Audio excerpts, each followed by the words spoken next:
The following is a presentation of Flow Sports.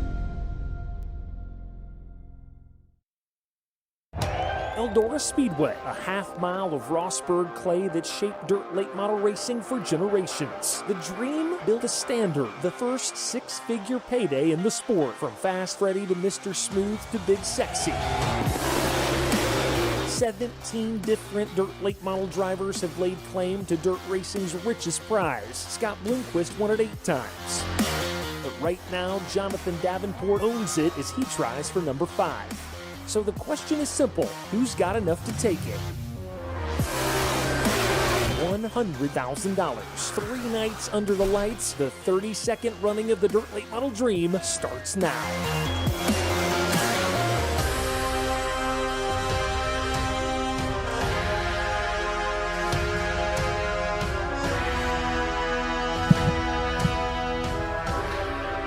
Good afternoon, ladies and gentlemen. Welcome back to Eldora Speedway for what we hope is the final night of racing action in the 32nd running of the original six-figure payday, the Dirt Late Model Dream. Mother Nature busted through here earlier and tried to spoil the party. That didn't happen yet. There is another cell that's about to come through here momentarily, and I think if we get by that, we're going to be in for a full night of racing. I'm Dustin Jarrett. Across the table from me, my good friend Ben Shelton, and in the middle in August, the National Dirt Late Model Hall of Famer Randy Weaver. And Ben, we'll just lay it out there. It's no secret, we are watching the weather here today. We've got a cell that's about ready to come through. Knock on wood, once that cell gets through, we might be in for a full night of racing tonight. Yeah, we got Mother Nature knocking on Eldora's back door right now. It's going to come through. Again, we're about an hour out from Dirt Trapped Hot Laps. Things got moved up an hour today with the weather in mind. Not going to lie to you, it's going to be a battle throughout the night, but Levi Jones, Jonathan Bateman, the entire staff here are very committed to getting this show in tonight.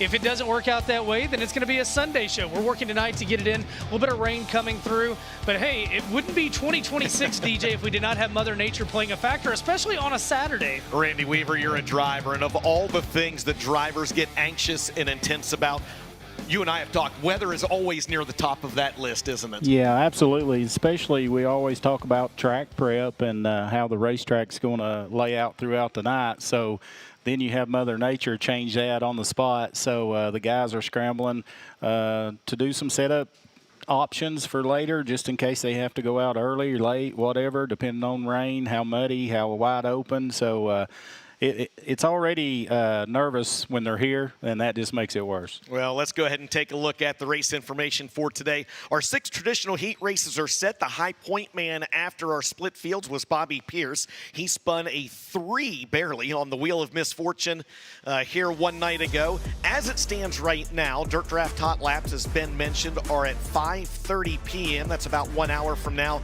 Opening ceremonies to follow. And again, as it stands, 6 heat races at 15 laps. 2 B mains at 20 laps, top 3 out of each heat race. It is the top 3.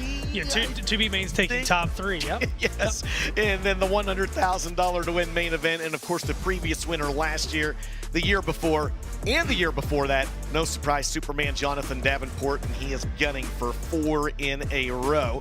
The track facts, Ben, well documented. This historical racetrack opened back in 1954. Yeah, and it's gone through a lot of evolutions to where it is now, one of the nicest facilities in the world. And we're here at the half-mile over High Banked Clay Oval, just outside of Rossburg, Ohio. You see the Eldora Packer trucks. I think they're going to get a workout here tonight. But again, 3rd night of this event, 4 if you count FloRacing Night in America back on Wednesday, and we're at the house that Earl and Bernice built that Tony Tony makes the payments, and Tony's always making improvements. And Randy, every time you come here, you notice something just a little bit different and a little bit better here at Eldora. Yeah, we hit on it a little bit yesterday. You know, you think these racetracks just sit around in off season and wait for you to come back, but they have changed the back chute and getting in turn 3 that would probably take most people all year to do, and they fixed it in between the races from last fall to now, and it's amazing. It's made the racing even better again. Just when you think it couldn't get no better, they keep working and improving, and I don't see it stopping soon. Well, the horsepower, hydration, weather, that's the hot topic of the day before we can get to somebody winning $100,000 tonight. And you see the Eldora Speedway Packer trucks. We had heavy rain come through about 10 to 11 a.m. this morning, and now they're sealing the racetrack off. Storms just off to our west trying to push through.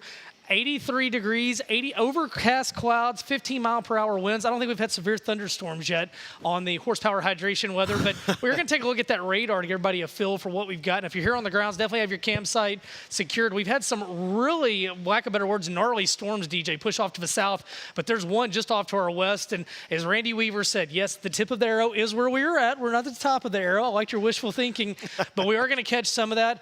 Hopefully now if we catch some of this, maybe it calms the atmosphere down a little bit. If that was the concern, DJ, after the storms came through this morning, the sun came out, it was super humid. Yeah, no, you're absolutely right, and that's a great look at it right there. So as Ben mentioned, yes, it's going to rain. Yes, everyone's on alert. But the main point here for everyone, if you're watching at home or if you're on the grounds as well, Eldora Speedway is 100% committed. They want to get this race in tonight. There is nobody that wants to be here on Sunday or any other day, whether it's drivers, track staff, crew, or even us. Everyone wants to get this race in tonight. And if there's any place in the entire country that has the capability, as Randy mentioned in his interview with Levi Jones, that can get it done, it is Eldora Speedway. We're going to step aside for a quick set of commercial breaks, and we come back. We'll take a look at Thursday highlights, Friday highlights, and a whole lot more. You're watching the Race Car Engineering pre-race show from the 32nd Annual Dirt Late Model Dream, and you're watching it live here on FloRacing.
welcome back to a soggy Eldora Speedway. And during that last set of commercial breaks, the skies have opened up here at the Big E. We were thinking maybe hell no, and it's hail yes, as hail has actually started falling here at Eldora Speedway, Ben. Yeah, we got a little bit remaining on the desk here in the Kevin Kovac Memorial Media Center, and we're glad Kovac's in here. He might have drowned on the front straightaway otherwise. See the water running down. So the bad news is the storm's obviously hit. We're a little less than an hour from scheduled hot laps. This is going to sound crazy, but if we're going to get rain at this point, you kind of want it to be like this, then stretched out over a few hours soaking, because a lot of it will run off. We're going to have to let it drain out. Track's going to have to sit, but I think this could be a theme for the night. We're going to have to battle through this. This is no big surprise. And again, you see the hell on the desk in front of DJ. It's melting. Somebody came in and threw it at him, tried to poke his eye out. Didn't work. Adam Marks tried that. But no, we're here. This is the final night of the 32nd Annual Dirt Late Model Dream. Could become a two-day show. We could be wrapping this thing up in the wee morning hours. And again, we're at the mercy of the weather tonight, guys. We're going to see what Mother Nature throws at us. We're going to see if we keep getting these, if it skirts off to the south. BAM Weather Service told us today some people could get 2 inches of rain. Some will not get a single drop. Well, we've got our first drop of rain, that's for sure. And Randy Weaver, again, we talked about it for the race car drivers in the pit area.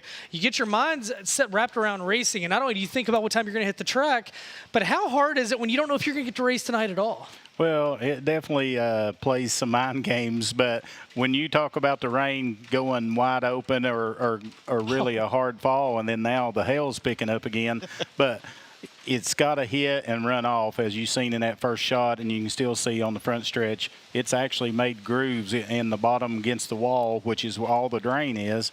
You know, it's getting it off the race surface, and that's the important thing, that they can maintain it later on as long as it quits. So, yeah.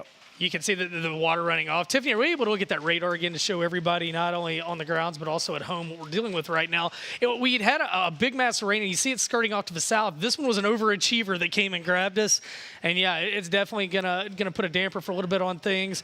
And the hell, I don't think anybody was expecting, not Dennis hell, not pure damn hell, just hell. We've got hell out here at the racetrack. Well, to the point that you made, though, too, Ben, and with what BAM Weather said earlier, it could be 2 inches, it could be nothing. If you go, as you looked at that radar, if you go 20 miles to the north of us, right, Randy? Yep. There's absolutely nothing there, and so that's why it's incredibly, listen, we all give the weather folks a hard time, right? And the three of us are probably at the top of that list, but that's the reason. You don't know exactly when and where it's going to fall, but we are going to keep our fingers crossed, Randy. I think maybe after this we'll be all right. Yeah, and I done a little piece on how much equipment they have here at Eldora. They've seen all this before. I've been here where we raced at 3 o'clock in the morning, so it's not what they want, but they know what to do in this case.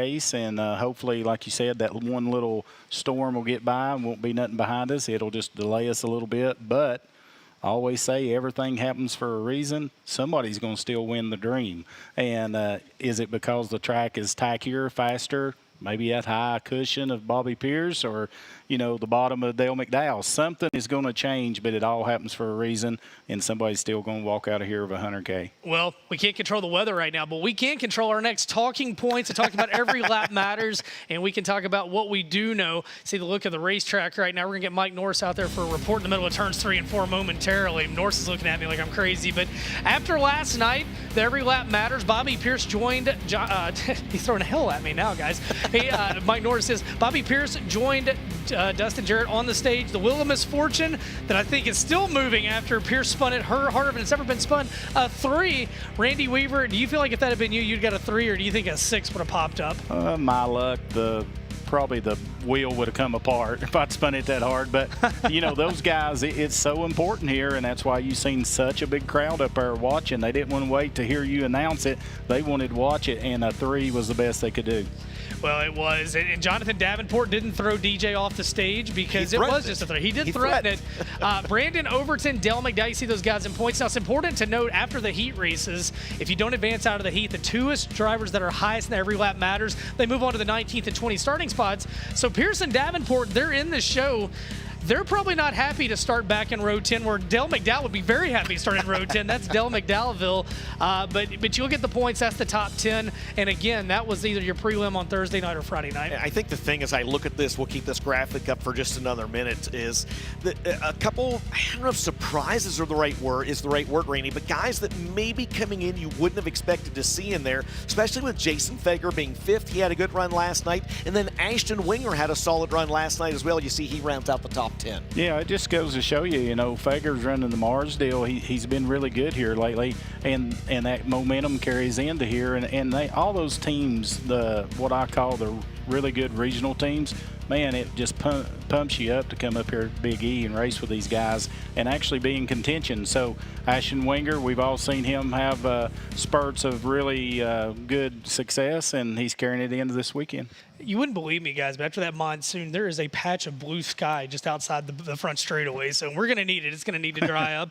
Well, we talked about the Every Lap Matters, the points. That set up the 6 heat race lineups coming up tonight.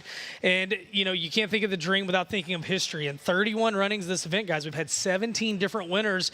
You talked to him last night, DJ. If Jonathan Davenport wins tonight, just total history, he would win 4 Dirt Late Model Dreams in a row. Randy Weaver is a race car driver.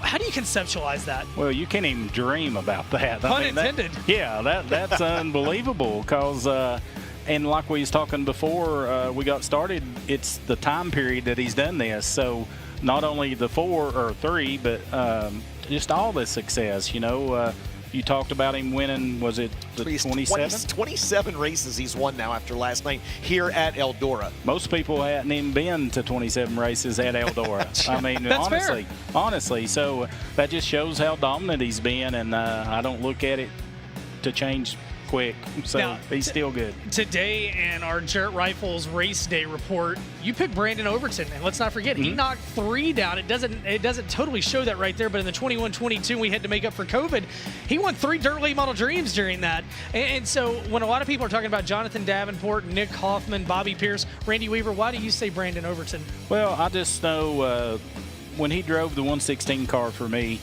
the first test we went to, I could tell, and then after I had him for a little while, he has more talent than a lot of these guys combined. And I'm not knocking anybody. I'm just saying he's got so much raw talent, and when he has everything going his way, that talent shines. The only thing with Brandon is he's so competitive, he's really hard on himself. So even last night after that race, after we was done, I went over and talked to him a little bit just to kind of pump him up and reassure him, man, you're back up front. You got your hot rod pretty balanced, so you're here for the 100-lapper, not the little 50-lappers. What was his attitude to you with that? He was honestly really good, but he's carrying that little girl around. That fixes everything. So I remember when I used to be able to carry Abby around, and I didn't worry about anything else. So that's good. I think his team's coming together right at the right time, and last night you got a little glimpse of it, and tonight it'll carry on. Before we take a look here real quick, we'll get the camera back on the 3 of us so you can see behind of us now. You can actually see on that shot right there, the skies have cleared and there's actually people out walking around. It's a great sign to the point that Ben made, Randy, and you're laughing. We're going to take a look a second here at the all-time 6-figure payday winners, but that is just to the point we talked about earlier, Randy, how quickly that sell came in and came out. Yeah, and as long as there's nothing behind it, and like Ben said on the arrow, we got just the tip of that, thank goodness. So it's already gone, and now the skies will clear up, and they'll start working on it in a little bit when it's manageable. Well, we did. And in talking about manageable, bank accounts are manageable when you're making 6-figure deposits. And let's talk about some 6-figure paydays and some drivers that have achieved those. Last weekend, there were 2 of those, and Tyler Erb and Nick Hoffman. This week, there's 1. And, you look at Scott Bloomquist, no big surprise, head of the 9 6-figure club. And when Jonathan Davenport won this race in 2015, Bloomquist was first to the scales, but he was the first to be DQ'd that night, too, as he was light at the scales. Or he would be in double digits with, of course, 9 of those coming here at Eldora. Just hard to imagine. Yeah, it is, and it just shows Scott's legacy, what he was really doing back then. And let's remember, a lot of times back then, a $10,000 to win race was a big deal. I remember Scott one time said, winning the dream, obviously, is how hard it is to go win $10,000 races. So you put all your eggs in this basket, and you come up here, and he's done really good at doing that. I'm going to put both you guys on the spot and ask you a question. As we look at this graphic up here of all the drivers that are in that 6-figure club, obviously most of the favorites, or all the favorites this weekend, right? Everyone from McDowell to Shepard, to Davenport, to Pierce, to Hoffman, to Thornton, right? But as you guys look at that list, is there someone not on that list that could join the six-figure club and become a first-time $100,000 winner? And Ben, I'll start with you. I see you looking over the race lineups. I see no reason, especially with the way the track's evolving, that a Josh Rice, Chris Ferguson, one of those guys. Yeah, they could go out and do that. And I want to hear your answers on these, and then I'm gonna have a follow-up question that I'm gonna throw at you. Well, I still look at the 58 car, Garrett Alberson. He's been really fast. He's had a lot of bad luck, as we've seen in the last few weeks, but every time he's here, he has a lot of speed in that car. And we talk about when you get out front, the clean air, how good your car is. Dale hit on it the other night. Ricky did. If you just got in the right position at the right time with 20 to go, be hard to pass him. Yeah, I think this is a track tonight as well that there's going to be a lot of unknowns, right? We don't really know what this track is going to do for the entire night, let alone early on. And so with that in mind, I think there's absolutely an opportunity to see a new six-figure member of the six-figure club. I don't know who that could be, though, Ben. I don't either, but I think that is a chance for it. I tell you what, Tiffany, can we throw that graphic up one more time? Because I've got a question for these two guys as we go through late model history and we talk about the six-figure paydays.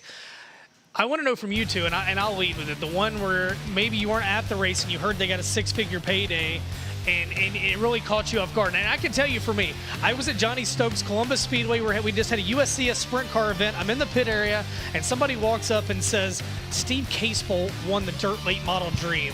And I'm going to be honest, that was in a time when Moyer and Bloomquist, those guys, and McDowell, they're hitting on all cylinders. That was the one that really went, wow. That's incredible. I didn't see that one coming. DJ, do you have one looking at that list? I don't have one looking at that list, but I do got a good story that back, it was a few years into the Dirt Late Model Dream, Eldora used to have a hotline that you could call when the races were over. And I don't know if you remember that or not, but you would call the racetrack. And so I was coming home from Tyler County one night, actually. I think I'd been down there announcing, and I stopped when I finally got back into cell service like an hour later, and I called the Eldora Speedway hotline, and the voice on the other end, it was a recording, and it said, "Hi, this is Rick Eckert from York, Pennsylvania, and I just won the Dirt Late Model Dream." And I thought, man, that was kind of cool. Weaver, do you have a story? Well, one of them I remember is when Jimmy Mars won it, because down in our area, we never got to see Jimmy race, and I was actually here at that race, and just to see somebody from a different era, or, different area of the country to come in and win on the biggest stage. And, the Iceman was always cool under pressure, and he got it done. And I'm fortunate enough to win $100,000, and I know what it meant to us and the team I was driving for, although it was a crate race. But I'm telling you, back in our days, like when you went and won a 3,000 or 5,000, they'd be 60 cars there, and they finally started paying 10s and 20s, and we got doing it. But when you go and win a $100,000 race, on that ride back home, you're just sitting there like thinking you would never race for that. And you're like, man, I can't wait for that money drive. Yeah. Look at the horizon, guys, and look at the downpour off the back straightaway outside of turn 3. I tell you what, why don't we step aside? Let's thank some marketing partners. We'll come back. We'll continue with the Race Car Engineering pre-race show from Eldora. We've had sun, we've had downpour, we got the sun now, and the Race Car Engineering pre-race show will continue on the backside of his break.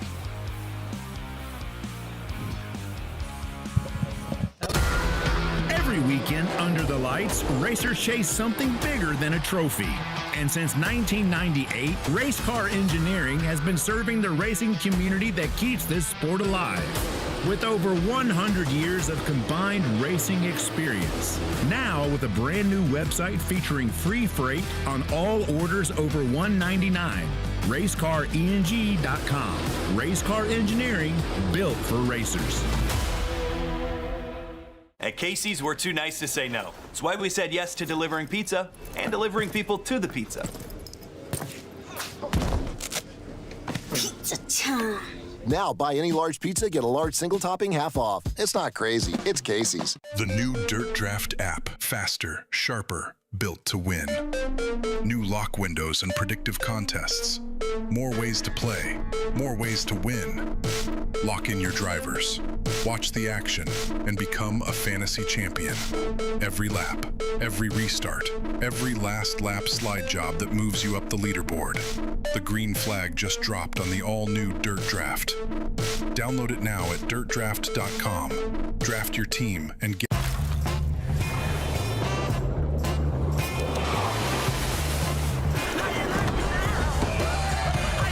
superior smooth taste worth playing for. Michelob Ultra, superior light beer. For 4 decades, one name has redefined hunting precision. Jarrett Rifles, where engineering meets the art of the hunt. From African plains to American mountains, discerning hunters choose Jarrett for one reason: when opportunity presents itself, there's no room for compromise. Every rifle leaves our workshop with proven half MOA accuracy and our craftsman's personal guarantee. Jarrett Rifles, the difference between a shot and a trophy. Welcome back, ladies and gentlemen, to Eldora Speedway for the final night of racing action in the 32nd annual Dirt Late Model Dream. Well, Mother Nature has come in like a lion, and we hope she's going out like a lamb here, as we had a massive downpour just about 15 minutes ago. But as you can see, the skies are cleared. People are out and about in the infield. We're incredibly optimistic that we are going to get this racing program in at some point tonight or in the wee hours of Sunday morning. Dustin Jarrett, Randy Weaver, Ben Shelton here with you. And guys, we mentioned this is the 3rd night of racing action. We unofficially kicked Dream Week off with, of course, FloRacing Night in America, which I think is the 3rd or 4th year in a row now that we have done that. But the actual Dirt Late Model Dream, Ben, we started here on Thursday night with that split field, and man, we started off with a bang. Yeah, we really did, and the racetrack was really good. Staff got ahead of it. It's been sunny and windy all week, and we had a very entertaining show. And I tell you what, let's take a look at those highlights from Thursday night. 50 laps is the distance, 30,000 on the line. Devin Moran and Garrett Alverson lead him to the green. Ran second last night to Nick Hoffman, FloRacing Night in American. Every lap counts here the next 2 nights. And right now, Moran, last night had no bearing on tonight or tomorrow night or for Saturday's lineup. So Moran leads off at turn number 4 in the Roger Sellers Double Down Motorsports entry. And came up just 1 spot short of man. Garrett Alverson just tagged the wall coming down the front straightaway. You saw that.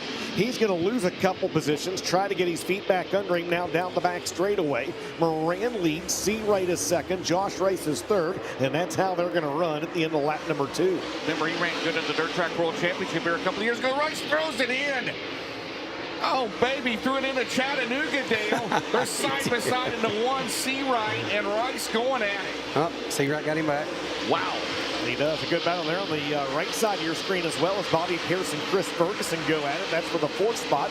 Battle for second on the left side of your screen. This all happens a second and a half behind your race leader, Devin Moran. For the time being, Sam C-Wright able to get back around Josh Rice. Oh, man. Hellraiser Janks, lap 18, bonus $900, courtesy Tim Sheets and Chrissy. 3 wide back there for the 3rd spot off corner number 2. Ferguson on the inside.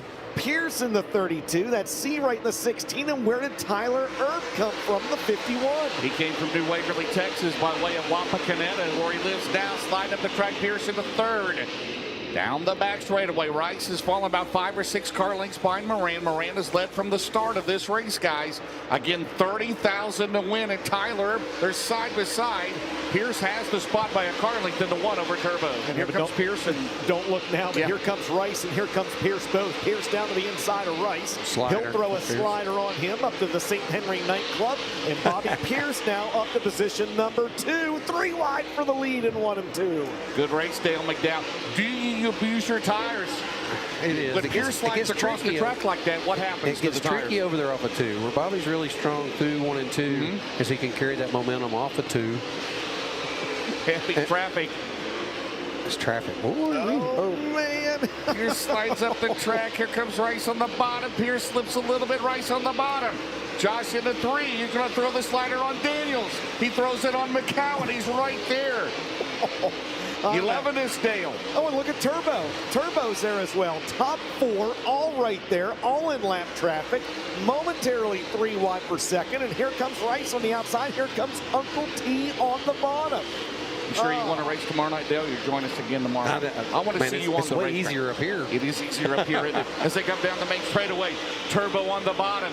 He and Pierce and Rice going at it. Moran has led every lap so far here tonight. As they head down the back straightaway, Rice in traffic. Here comes Turbo on the bottom around Whitener. Uncle T up 8 positions right now as he is in third, and this all happens a stone's throw away behind your leader, Devin Moran. Moran momentarily has just a little bit of breathing room as he's put about 10 car lengths between himself and that 3-way dance for the second spot between the 11 of Rice, the 51 of Urban, the 32 of Pierce. Now Pierce going to try to take third back. Yeah, the track's good. It sure is really good right now. Look at Pierce. Oh, man. Tight slider. Down the back straightaway, Rice with a crossover. They go into turn number 3. Josh Rice, he'll return the favor. He'll throw it in. Meanwhile, Turbo on the McDowell line out of 4. He did that pretty good there, didn't he? Did Turbo on your line. I mean, I didn't know Turbo knew how to run down there that low. Meanwhile, Pierce is able to clear the lap car of Justin Duty momentarily. 1.3 seconds, the cushion for Devin Moran.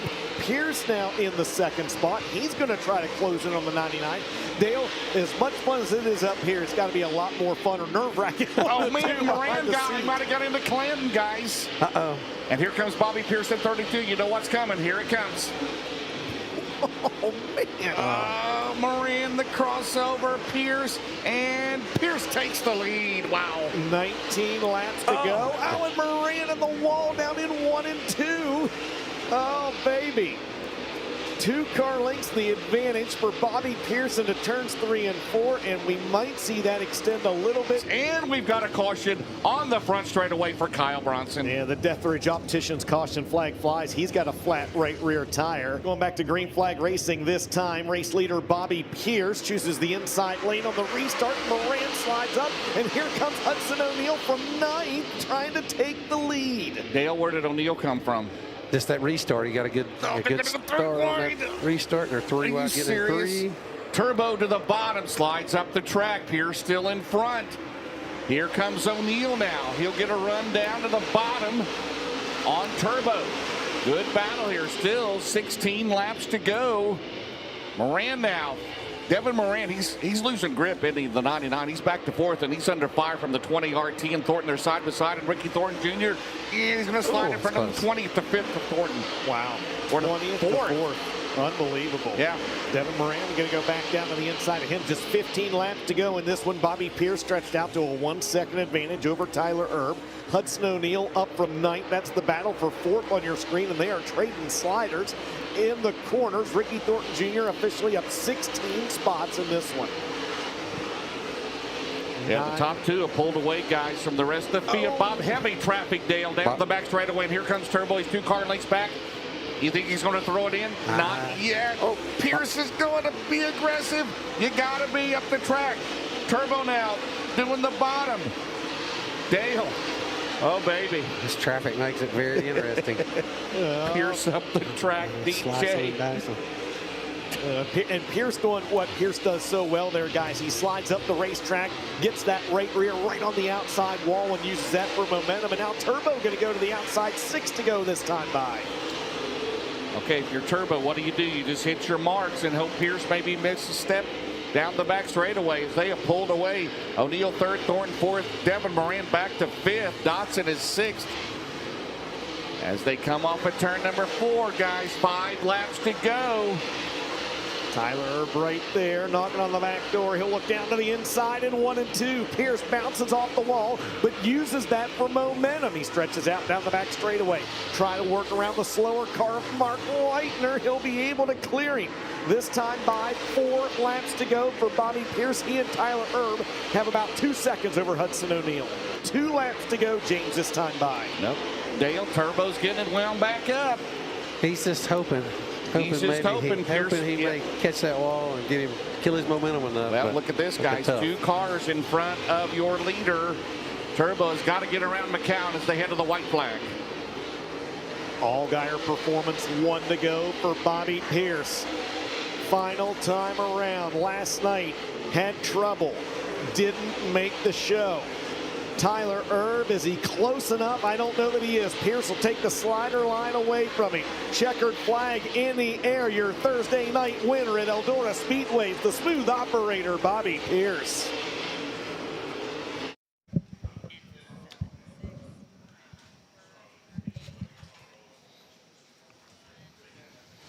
Well, so it was Bobby Pierce getting the win in that Thursday portion. Of course, that helped propel him to be one of the top 2 high points men going in. But Randy, as we were watching that video, you were talking, what did you notice about Bobby Pierce, the line he was running and the moves that he was making in that 50-lapper? Well, Bobby was doing what he always does. Once he finds that cushion around the top and just keeping his momentum up. But the biggest thing was Turbo had a good enough race car. He didn't have to go up there and put himself in danger. And, he could keep up with Pierce without really overdriving his race car. And, again, I know they all wanted to win. I mean, that's $30,000, obviously, but just think another 50 laps. If Turbo could do that for another 50 laps and Pierce having to drive like he was, I'm not for sure that Turbo wouldn't finally inch past him because you got to have your equipment at the end. Well, and I think it was interesting. Bobby Pierce joins me on the Eldora Victory Lane stage, and the first thing he says is, "We're not good enough to beat that 9 car right now." I saw what he did last night, and he immediately goes to work. And so I think that has to be the mentality at Eldora. You can never be content. Is that right, Randy? Well, yeah, because just everything changes, and a guy that you're not even been watching. Which honestly is like Turbo. He's been really good lately, but Eldora hadn't been good to him even this week. Everything's went wrong, but he had a really good race car, and I talked to him a little bit afterwards, and he's pumped up about it. Like he feels as good as he's ever felt here and not having to drive crazy to keep up. So, and then on the 9-car deal, I mean, I was all about Hoffman and how the balance of his race car, but then last night he got into Ziegler a little bit, and that's because he lost the air, and it was just unfortunate, a bad deal for all of them. But after that, the 9-car wasn't as good, so I'm pretty sure he probably bent a spindle or something.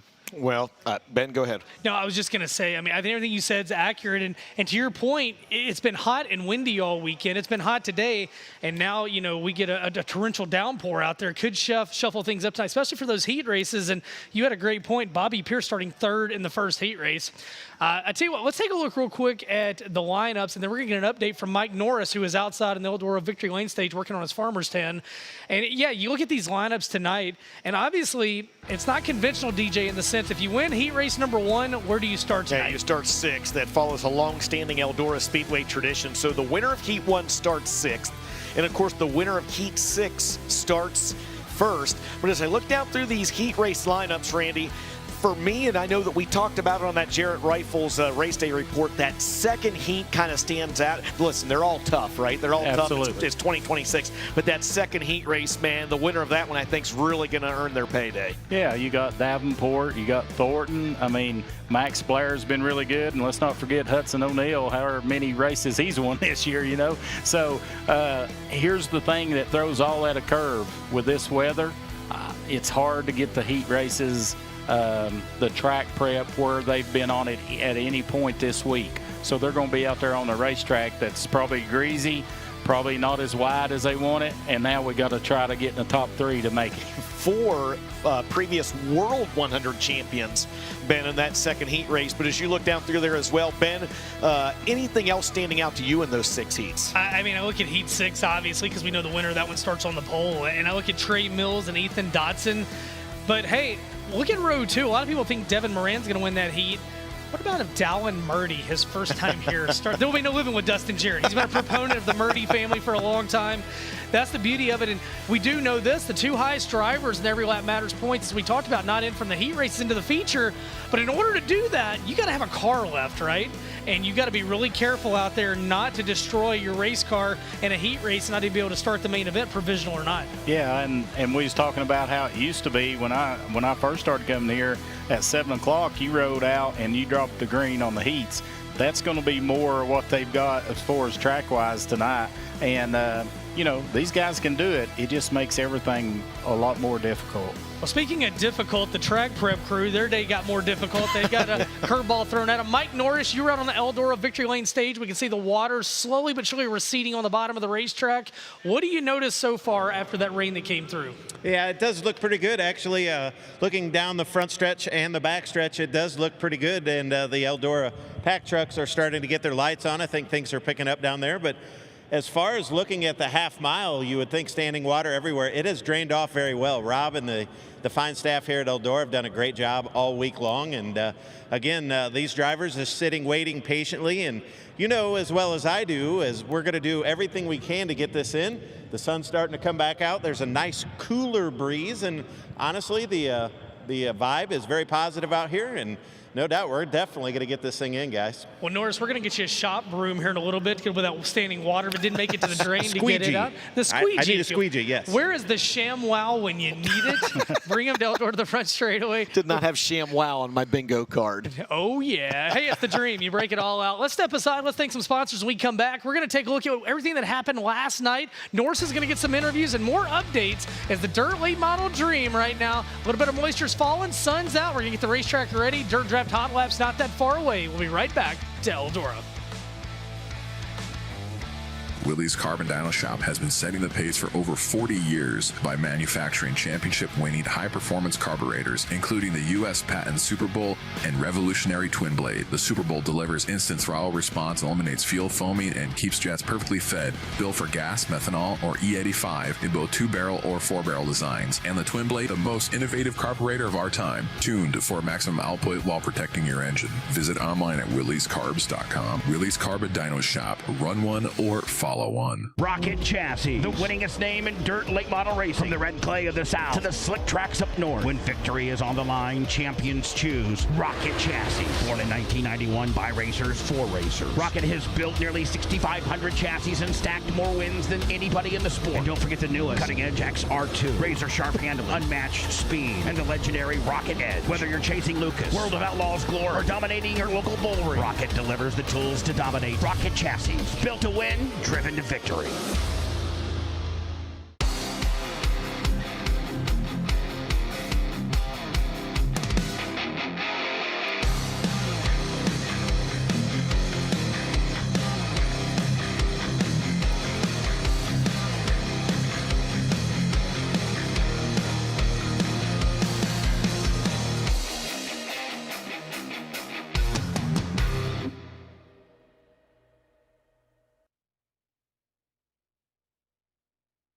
Impact Race Gear is your source for custom race shirts. We are certain that you will see the same things that hundreds of racetracks, teams, organizations, and manufacturers have already discovered. When it comes to quality and service, we simply can't be beat. We are not one of those here today, gone tomorrow print shops. Impact Race Gear has been trusted for years by racers all across the country. Give your fans and sponsors what they deserve. Simply awesome race shirts. Visit us online at impactracegear.com to learn more and start your order today. Get ready for an amazing summer tradition. Country Concert 26, Fort Loramie, Ohio, July 9th, 10th, and 11th. With Jason Aldean, Riley Green, Alabama,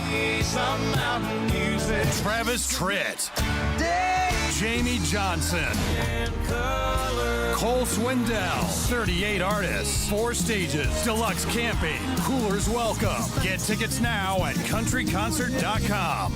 Dave Poske's Performance Parts has been serving the Ohio River Valley and the entire country since 1978. Our staff consists of fellow racers and crew members who combine for over 100 years of experience in the racing industry. Poske's is also the home to Hoosier Tire Ohio Valley and Octane Race Products. We have what you need when you need it and ship nationwide daily. Visit us in Parkersburg, West Virginia or online at Poske.com. Eldora Speedway, like you've never seen it before. Friday and Saturday, June 26th and 27th, the best rally drivers from around the world take on the Big E. Kids get in free, live music, rally racing, fireworks, and free camping. June 26th and 27th. Get your tickets now at EldoraSpeedway.com or call the Eldora Speedway box office at 937-338-3815. Every weekend under the lights, racers chase something bigger than a trophy. And since 1998, Race Car Engineering has been serving the racing community that keeps this sport alive. With over 100 years of combined racing experience. Now with a brand new website featuring free freight on all orders over $199. RaceCarENG.com. Race car engineering built for racers.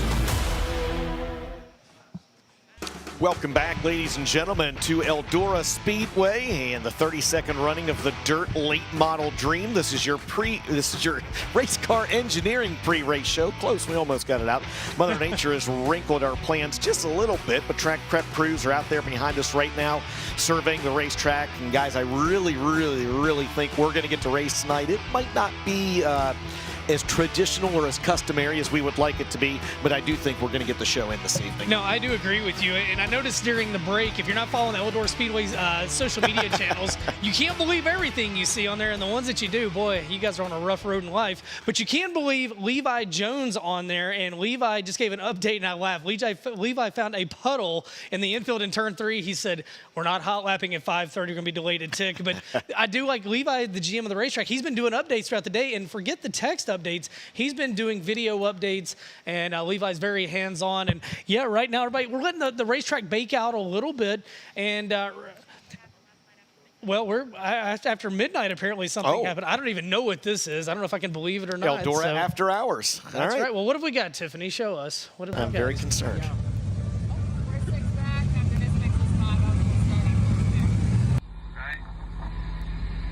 He's going to have to change how he's watering it. It's full. It doesn't need. He's just going to have to be real careful. From there to there, it was like the push truck lane. I mean, it was concrete clear out there. I just break that windrow up. I would seal it off since you know you got weather coming, and just let it. Put the emphasis on fixing the spots you got to fix, and try to get something over top of it. Maybe before you even do anything with the windrow, instead of going and getting material, take that material you got right there and put it on, take that and use that for your top edge of your banners. Okay. Go from there. All right. I'll stop him here on this lap around. Okay. Sounds good. All right. Thank you. Bye. Good stuff right cool there. Is that? Yeah, good stuff right there. Tony Stewart talking to Eldora, track owner Tony Stewart, talking to track general manager Levi Jones. And Randy, as you watch that, number one, you heard the heart of a track owner and the heart of a GM in there, number one. But number two, what stood out to you about maybe what they were talking about, especially when you think about the conversation you had with Levi Jones a day or two ago? Well, what I like about it the most, we're talking about two racers. Yeah. So they know what the track needs, and they just was discussing how to get there, and they knew weather obviously was coming in. So Tony had his idea because he's been around this thing a million times on equipment, and Levi already had a plan, and I like that, how we just start looking at the screen and actually pointing, and how else could you do it? So that's awesome. Just Tony cares that much about the place. Levi's that good at what he does, and them guys together, they're a really good combination. What I loved was Fred Flintstone style, Tony Stewart at the Mission Foods NHRA drag racing event in his motor coach, and he's on the phone after midnight talking to Levi Jones. And I think what they were addressing, that hole has been in one all week. They've been out there working with it. They've gone out, they've graded it. They had the smooth drum roller out there yesterday. They've done a lot of work with it, but I just love Tony out there with his feet propped up. He had his Elite Motorsports shirt on, Richard Freeman in the gang, and you saw Leah Pruitt in there, his beautiful wife earlier, and they were working, and this is a labor of love, and no matter what, from the teams to what we do, to what Tony, to Levi do, you got to be all in on this in an event like this, and a day like today. Hey, it would be easy for Eldora just to say, you know what, weather's not perfect, we're going to do it tomorrow. They recognize some of the fans can't come back tomorrow, and they're going to give every effort. That started at midnight last night with them not only working on that hole that keeps coming back in one, but also how do we seal it off for any overnight rain, and how do we handle it today, Randy? Well, another thing is what they're calling a hole. It's actually almost like a ditch that goes around with the contour of the racetrack. It's almost like somebody went in there with the right rear and just dug a ditch. It's perfectly around the racetrack, and it's not that far. And I'm the biggest guy because I'm the oldest that's usually trying to race. I don't want any bumps or jumps or nothing. I wouldn't even consider that a problem, but that's how they want this place excellent. And they're working after midnight. They're doing all the stuff they do because so many good fans come here and they want to see a show, and that's what they're going to give them. I understand as we continue on the race car engineering pre-race show that maybe you did a little track fact. You did some facts on something like that. Tiffany, what do you have boxed up to show us? Weaver again here with FloRacing at Eldora Speedway. We got a special guest, Levi Jones, which is the manager here at Eldora. A couple of things I was wanting to talk about instead of tech tips is something that's even bigger, which is track prep. Track prep at any racetrack is really hard and sometimes hard to get right and wrong, but big places like Eldora that so many people's got their eye on it, it is really critical, and I'm sure they catch a lot of flack either way. But one thing this year I've noticed as a racer that used to be here a lot, and all the racers in the pits are talking about, is getting in turn 3. Where you cross the racetrack to come in the pits, all the haulers always come over, which they're real heavy, so it's always a jump there, basically getting in turn 3. And the guys that, since we was here last year, they've took all that out. It is so smooth now. You can actually see the guys being able to enter 3 or 4 different entries now, where before you had to enter either right against the outside wall or right against the inside because you had to compensate for that jump and how your car landed. So something there that's impressed me and everybody in the pits because it's made the racing a lot better. So other thing is that's very notable, everybody's talking about the weather forecast for tomorrow. So somewhere this big, when you got so much on the line and everybody here from all over the country, I just wanted to pick Levi's brain a minute, like what kind of track prep do you actually do to try to be ahead of the game for tomorrow to hopefully either get it ready where we can maybe go earlier or right on time, or just have a racetrack ready that we can manage? Yeah, thanks, Randy. Thanks for giving me the 2 easy topics to talk about today, right? No, you led in there talking about the track. You know, the team here, we spent a lot of time at the end of the year moving about 150 loads of dirt from the straightaways on into the corners and trying to reshape that getting in. So a guy can have multiple options to pick getting in the corner. We saw great racing last night. You know, small team here, right, working on it. Tony watches all the time. We were able to discuss it afterwards, and you know, it's a racetrack. We always hope that it's better every night, but we're realists. We know that every race can't be better than the last, but you know, we aim for that. We want to put on a great show. So we continue to work on that. I think we've been in pretty good shape here early this year with sprint car races, now leading into the Dream. Had some pretty good races, so we want to keep it up. You bring up the weather for tomorrow. I just got done talking to Jonathan Bateman, my right-hand guy. He worries about the weather for not only Eldora Speedway, but you know, for a couple thousand acres of corn and beans. So he's always watching every weather model. He pays attention to it. We work with BAM Weather as well. So, you know, it's not a slam dunk forecast tomorrow of how or when it's going to rain. So, you know, looking at that, we're all here. You know, we will utilize Sunday if we need to, but, you know, we plan to race the Dream on Saturday. We get the windows where we need. We've got the equipment and the staff to have it prepared. You know, we'll look at it again. This weather's changed by the hour the last couple days, so looks like we could have rain in the morning. Hopefully that rain will stop and move out and we can work on the track. So just looking at the amounts and timing will depend what we do tonight at the end of how much we want to seal off and not allow all that rain to penetrate down into the track, and you know, try to get it down to run off and get to the drains around the inside of the track. We do have a positive thing here at Eldora. We're all in the pits already. We're not going to rain out because of the pits like a lot of tracks have to battle. All the campers are parked. Cars, fans can get here and park in our parking lots. So we're fortunate that we won't rain out because of the pits or the parking lot. We've got staff and equipment to knock it out. You've all seen that at Eldora. We can make it happen if we get a window. Well, guys, you heard it straight from the main man, but one good thing about Eldora Speedway is you can see behind us, they do have the equipment to take on just about any kind of weather. So hopefully just the weather will get in here and get gone, and we'll be running the 32nd annual Dream 100.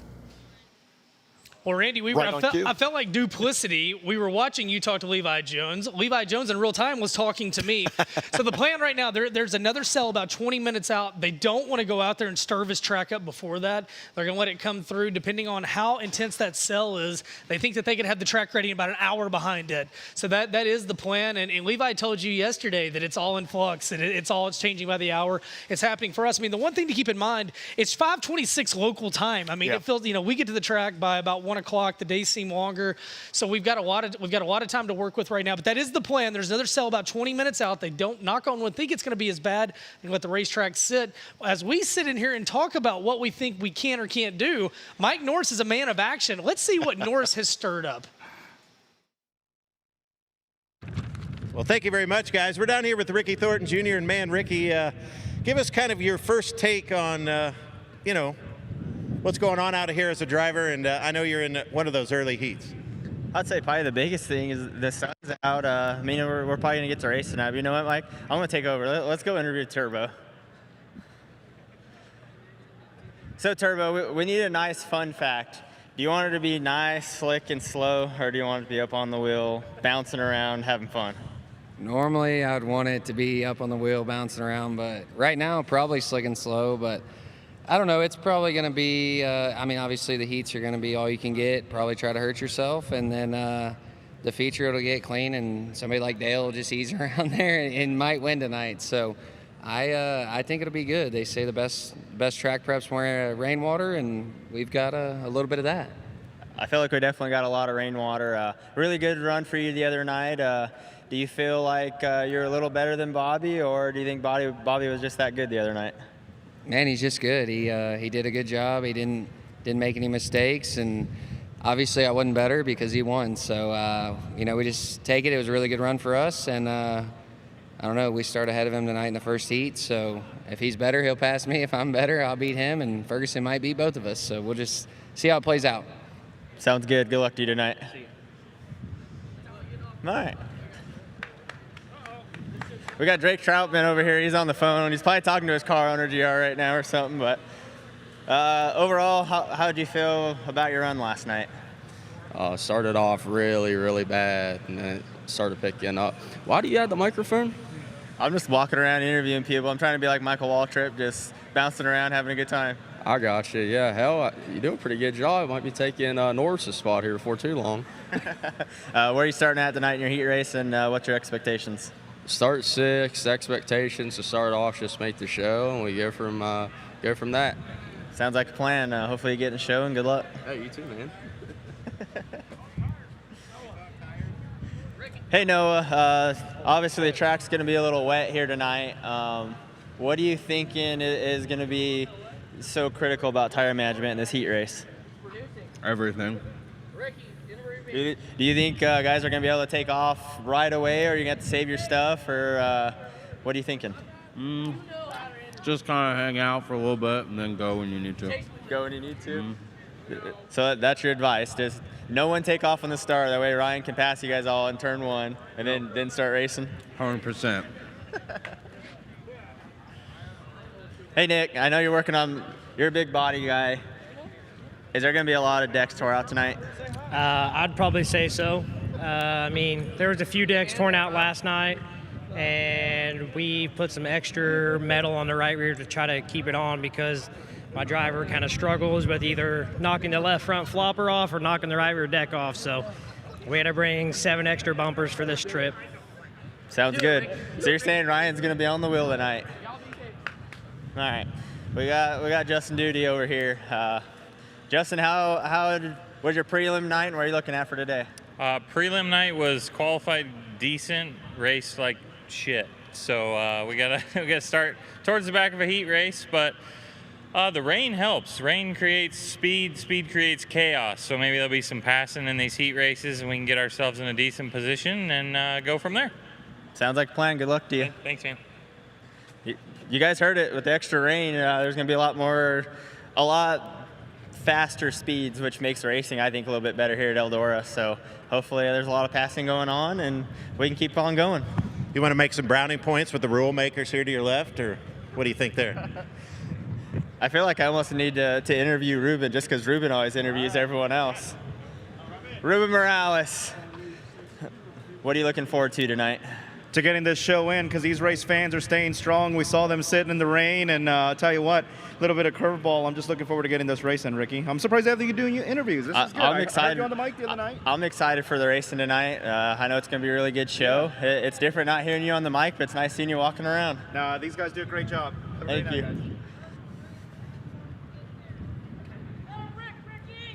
You got a lot of fans up there. We got to keep talking here. So, in all honesty, buddy, I know you take a look at the track, and we talked about one of your heat races, Heat 2, as we get down here closer to some more drivers. But what's your feeling going in there? I think the biggest thing here is you got to get a good start, put yourself in that right position. Obviously, we're going to have a little delay here with the rain, but usually I think the racing gets better whenever Mother Nature puts out some extra traction. So I think that's going to be really good. Like I said, just one of my best friends is on the pole, so hopefully I can catch him, but if not, at least hopefully he can win the heat race. Okay, absolutely. This is where you turn into the star of the show once again, so take it over. We don't see a lot of people out right now, so we'll just keep walking. I'll keep talking, and you pick out the next person to talk to. And oh, here you go. AK Race Cars, baby. Sir. Whoa. Is this your first time at Eldora? Well, this is my third day here. Well, so yeah. So first weekend at Eldora. Expectations going in tonight. You got a heat win the other night. Yeah. You've hit the wall a couple times. Other than that, what's your expectations for today? Just hopefully make the show and not hit the wall for the 5th time here. But yeah, just having fun. Learned a lot. This place is nuts. You know, it's the air and everything. It's just crazy. So just cool to be here, and hopefully we can somehow get in the show. Do you feel like coming here, it was more nerve-wracking than going to Knoxville or Volusia or any other place like that?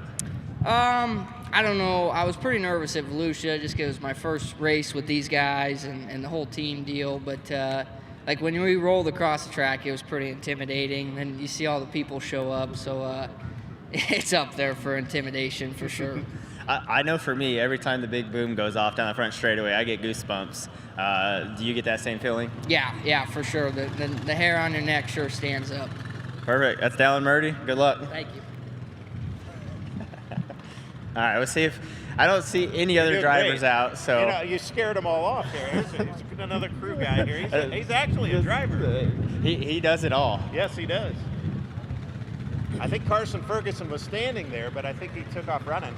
I feel like the further I come this way, the more everyone is starting to run away from me. I know. So There's one there. They said he. we got Carson Ferguson over here. Carson, expectations for tonight? How'd your prelim night go? Are you looking forward to this rain, or are you looking forward for it being super slick and slow? I was needing it to be super slick so people would just move out the way a little easier, but we dug ourselves in a hole in qualifying, and hopefully we can get it to turn in a 40-acre field today and move on up through there. So I got another question. What happened to your shoes? Are you just walking around barefooted just because you love the rainwater? Yeah, I stepped in a big puddle, and I thought it was a lot shallower than it was, but it's a lot deeper. So I think Turbo is in the same boat as me, but we'll have to get our racing shoes on here in a little bit.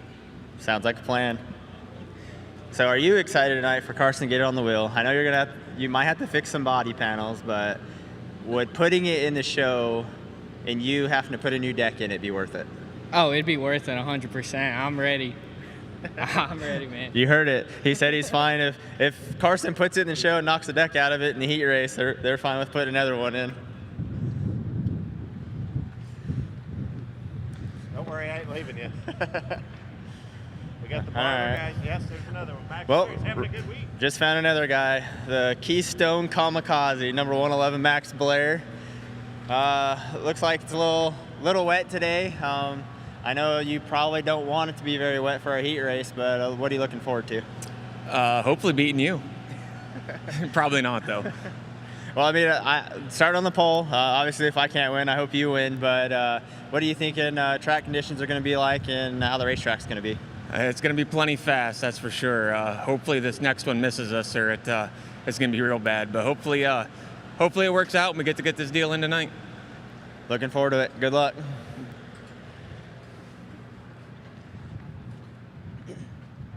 Pole sitter for the 16, Ricky. Oh, it's Trey Mills. Yes, sir. Now we got the 14 junior of Trey Mills, your pole sitter for heat number 6. How are you looking forward to tonight? I hope we can race. Y'all kind of caught me at a bad time. I got no socks on right now. But that's kind of the theme right now. I think everyone's got no shoes on, so I don't know if I feel left out having shoes on, that I need to take mine off or what. I don't know. I got stuck up top, and then I went to hide in the tunnel from the rain, and the water started flowing in, so I made a run for it. Got my shoes wet, but yeah, I don't really know what the plan is for tonight, if we're gonna race or not. I'm hoping we are, but we'll just have to wait and see. So say if you win this heat race, put yourself on the pole of the dream. Big deal, little deal, to get excited, butterflies, anything like that? Oh, I'm definitely excited. The goal is to win it and start on the pole, so I'm excited to go out there and give it the best shot we got. Well, definitely. Good luck. Yes, sir. Appreciate it. That was Trey Mills, your Heat 6 pole sitter. And like I said, whoever wins that Heat 6 is going to be on the pole of the dream. So definitely exciting. We're going to keep walking here. Have you ever drove a pack truck, Ricky? No, but I have not drove a pack truck, but I have a funny story. I did run into an Eldora pack truck. A couple years ago on the front straightaway, I was not paying attention. I was looking at my crew guy, and I looked up to see where I was going, and there was a pack truck sitting in front of me and swerved hard left. Barely caught my spoiler fin on the rear tail light. Knocked the tail light out, but luckily that was all the damage that they had. Let's talk about this giant video board. They kept shutting it off last night. When you race, do you actually watch it? I watch the video board every lap. I feel like there's a lot of little things you can do as a driver, and that's one of the big keys, that when you go to a racetrack that has a huge video board and the quality is as good as it is and it's right on time, that you can use it to kind of dictate where the guy is behind you or where a guy's making up ground or losing ground, and whenever you can do that, I feel like it just makes you that much better. So we'll keep going here, but one other question real quick that's always on my mind. So if we didn't have it on and you're leading the Dirt Late Model Dream, does that make you very nervous? I'd say very nervous, and you might drive a little bit harder every lap. Not saying we don't drive hard every lap, but I feel like whenever you the board got a couple gap, that you just slow yourself down and try to make that lap and that distance consistent. So if there's no board showing that, you might drive a little bit harder, and it could be good or it could be bad. All right, it looks like we got some more drivers back here on Ricky TV here on Flow, I guess is what we're going to call this. So afternoons with Ricky here at Eldora. Take it away, buddy. Kyle Strickler, what's going on, buddy? You ready for tonight, and how you looking? I think it's going to be a little cowboy up here. Maybe us modified guys can get up on the wheel here and make something happen. But I'm just looking to race. Nobody wants to have to go home and come back again. So hopefully the rain will stay away and get in there. And if we could put another motor in right now, I would, because I think you're going to need all the horse ponies you can get. I'd love to have two motors in too. I feel like it might be a slight advantage, though.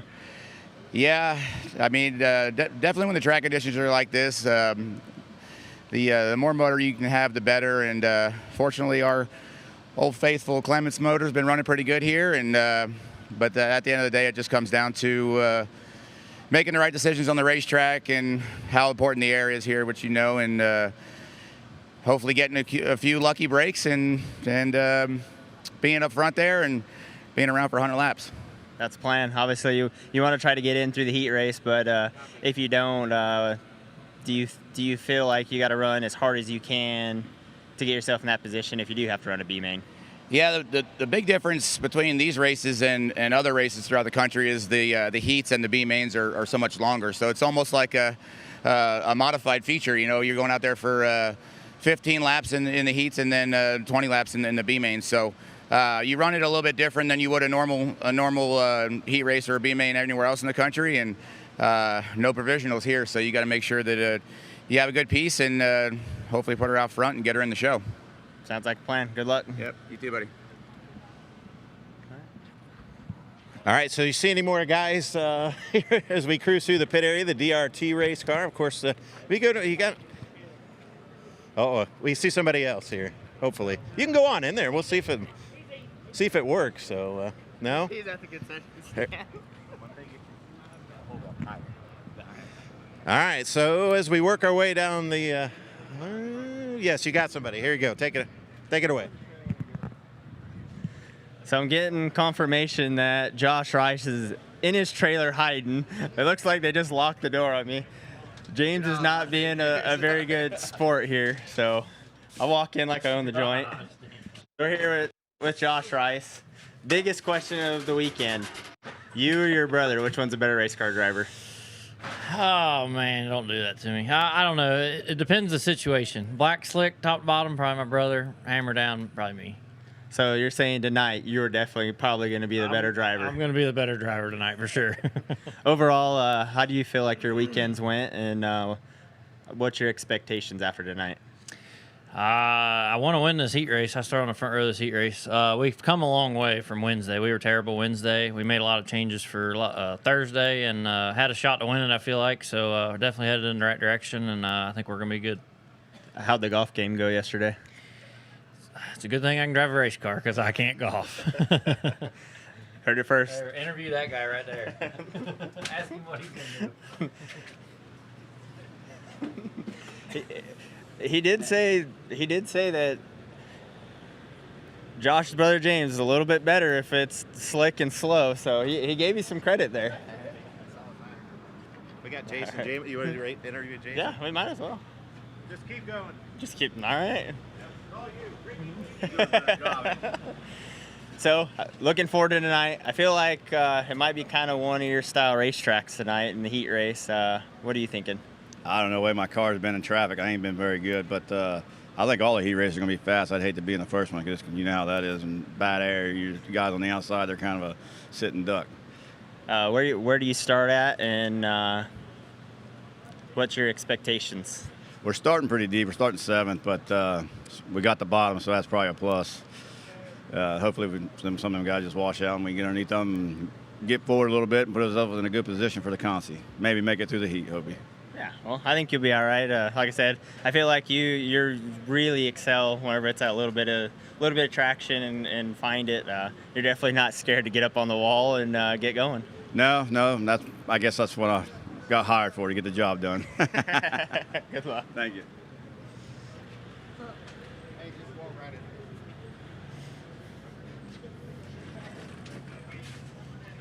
In the Budweiser 76, it's Brandon Overton. Hey, Brandon, really good night last night. Really sucked that you didn't get the win, but I don't know. The first thing we gotta do is heat race. You know how it is. I've seen them get bad. Just gotta get through the heat race, and yeah, then we'll get us a game plan from there. Perfect. Sounds good. Where do you start at in your heat? Which heat race is it? We're third in the third one, so got our work cut out. Got two good ones in front of us. Hoffman's obviously been fast, so that's the biggest thing is just get a good start. Just try to like I said, don't do anything stupid and stay in that transfer spot. Perfect. Sounds good. Good luck. That's badass. Keep going. You gotta hold your hand up higher on the mic. No. Yeah, I see what you're saying. I get what you're saying now. There you go. All right, we're having some fun out here. We're heading to the High Side Hustler. I tell you, Jason Fager's been really good as of late. He's been really good. Is he in there? Where's Jason? Is it down here? All right. They're all hiding from us. Yep. But Here's another. Yes. I do see one really good okay. guy over here. Take it away, but hold your hand up higher there. Kyle Bronson, the 40B. What heat race you in? Where do you start? Are you looking to win it? What's your expectations? Heat 1, start 4th, turn left on Booby Pierce, slide Ferguson turbo first corner, turbo scrapes the wall, win, start 6th in the heat or feature. Are you talking about you or your boy? Maybe him there, so I don't know. Really, I was just hoping all these fans you got was going to fire your damn crew chief where I could hire him, really. I feel like you've had a really good car, but the luck has just not been there. I feel like all year your luck's kind of been crappy. Do you think right circumstances you can get the job done tonight? I've been feeling really, really good in the race. So, early on we've been a little snug, couldn't turn as good as we like, but I feel like I got the best car I've ever had here, and I feel like in a long 100-lap race, I feel like we're going to be really good. Just looking forward to getting going here, and hopefully we get to race tonight, but I guess I heard now if we don't get to race tonight, we'll get to race tomorrow, so at least we get to see some racing, and just looking forward to it. Perfect. Well, good luck. Thank you. We got Chris Madden over here. Chris, what's your expectations tonight? What heat race are you in? Where do you start? We start deep in the first heat. We obviously got some moisture, so I guess we'll see who's got the best rods in their engine tonight. But no, we start deep. We didn't, in a prelim night, we didn't make it into the B main there, so put ourselves in a bad situation here. But hey, hopefully we just get to race here and put on a good show for the fans and all these people who sit it out. We appreciate everybody coming and supporting us, and thank you guys for giving them some action to look at. Yeah, no, definitely. I feel like being in that first heat race is gonna be kind of tough. Do you feel like the track's gonna be just fast enough, where it's still gonna be kind of that one lane around the middle, or do you think they'll give us enough hot laps where we can kind of blow it off and get it wide? Well, I think if we get this second little band of rain, we're probably going to be that one lane right through the middle in that first heat. And luckily, we're on the inside, so hopefully we can at least get a few cars and get ourselves in position for a good starting spot in the B main. It's 20 laps there, so get our car good enough, we should be able to get in the big show tonight. Perfect. Well, good luck. That was Chris Madden. He's in the first heat race. We feel like this first heat race might be a little fast for a while, but I feel like we need to come find Dale McDowell. He's not hiding from me, at least like all the other drivers were. Dale, what's your... Hey, Ricky, what do you think about tonight? What do you think about tonight? I'm just glad I'm not in your heat race. I feel like if I'm in your heat race, I'm going to run second to you or third or whatever it might be. But what are you thinking for tonight? How's the rain going to change your approach? Man, I don't know. I think there might going to be a lot of grip. Well, I think there's going to be a lot of grip. That means that's out of my wheelhouse. But I just have to put myself in about a 20-year-old mindset or 25-year-old mindset. What do you do? What do you tell me what you do? I need to know this. Well, I need to know the RTJ secret. I feel like anytime I go, especially these heat races, I just kind of turn my brain off and hold it on the floor and pray. So I feel like with tonight's conditions we're going to have, it's going to be fast. So you're going to have to be on the wheel right away. Like you were saying the other night, it takes you 15, 20 laps to kind of get in your groove and get going. So although last night you did go quick time overall in Group B and was 3 or 4 tenths better than anyone. So I feel like you just need to bring that guy back out for your heat race tonight. If I can find him. We got lucky last night. Everybody kind of running the top, and I was one of the first ones to the bottom and got a little grip down there. So got a little lucky, and sometimes you like to take credit for that, but it is what it is when you're a realist. But I don't know. I mean, it's going to be exciting. Turn 1 is going to be exciting in all the heat races tonight, I'm pretty sure. 100%. Well, good luck, Dale. All right, thank you. You too, buddy. Thank you. Mark intimidate you? Mark does intimidate me. Mark Richards, how bad was the damage last night in that turn 4 little fiasco? I don't think it was too bad. It was mostly body, and the aero was messed up for sure. But we did have a control arm that was locked up, so it definitely wasn't right when it went to the back. So hopefully it's better today. And what are you doing, moonlight? Just walking around, giving interviews. I feel like even with that little bit of body damage last night, you guys still had a really good car. Do you feel like had that not happened, you'd had a shot at the win? We felt pretty good about it. I mean, prior to that, his lap times were really good compared to the leaders, so we felt good about it. I think we had a shot. We'll see what happens today. It seems like this thing doesn't want to go unless it's slick, so hopefully it's not too wet in the heat race, because in the heat race yesterday we weren't very good. It's on the flow night, the slicker it got, the better it got, and then last night it was getting better when it was slick. So that makes sense. Yep. Well, good luck to you guys. Okay, thanks, Ricky. Yep. We got Jack Cornett. We got Jack Cornett over here. Jack, obviously being a big engine guy, you got a lot of engines on the property. With the weather conditions and the track conditions we're going to have, what's a couple key things we need to do to make sure we don't hurt a motor? Number one, warm it up properly. That would be top of the list. And make sure your jetting on your carburetor is correct. And hopefully you can keep the mud out of the radiator. That's probably the most important thing. Sounds good. Hopefully we can do all that, and we can all have some success tonight. All right, well, good luck. Thank you. Jack Cornett Racing Engines. I'll give you 2 seconds for a break here. What do you think? How do you think you've been doing? Eldora, how do you think about Ricky TV here at Eldora? Oh, yeah. Got some more winners, but we got to keep going, though. All right, so rolling down here. Have you ever had long hair, Ricky? I have not ever had long hair, but I know a guy that has long hair. Freddie Carpenter, kind of how's your weekend went, and what are you looking at for today? Looks like we're getting wet. My weekend's been up and down. I've had some progress and then made some mistakes, but we're at Eldora and I love it. By far one of my favorite racetracks. With the weather conditions, how do you think these heat races are going to be? Wide open and muddy. So you're saying put a lot of tear-offs on? Yeah, I think we need an automatic set. Windshield wipers. Well, good luck. Thank you.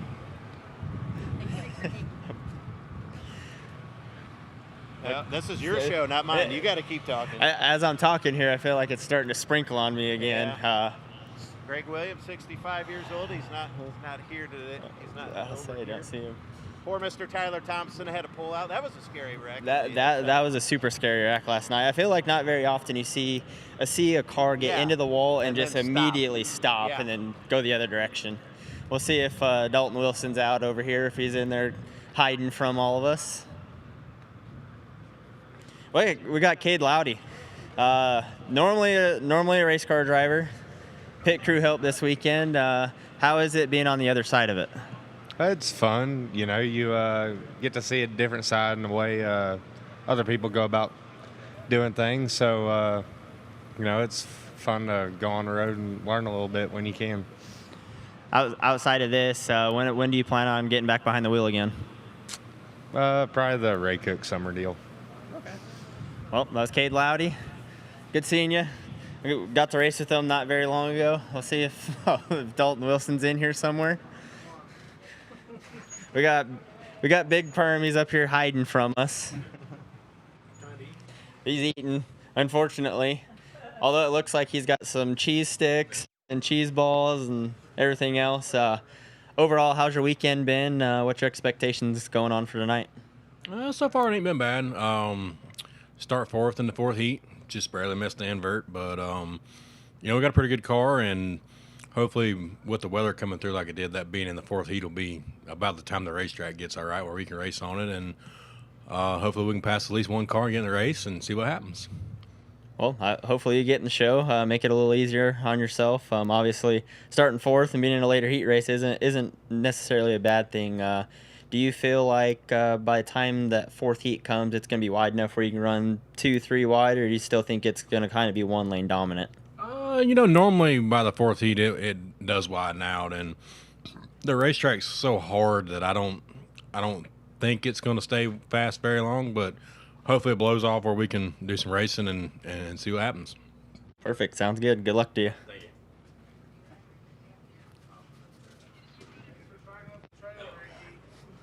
I kind of feel bad. I didn't take my shoes off, so I feel like I'm going to have to power wash their trailer next week. Good job, Ricky. All right.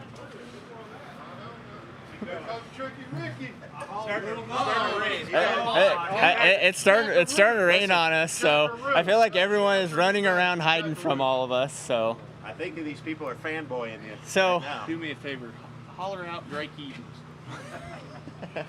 Gordon, is that your new job? Is he in there? Your new job? I don't know where to go. We're trying to find Joseph. I don't know if he's in here, if he's hiding, or what's going on. He's not in there, I promise.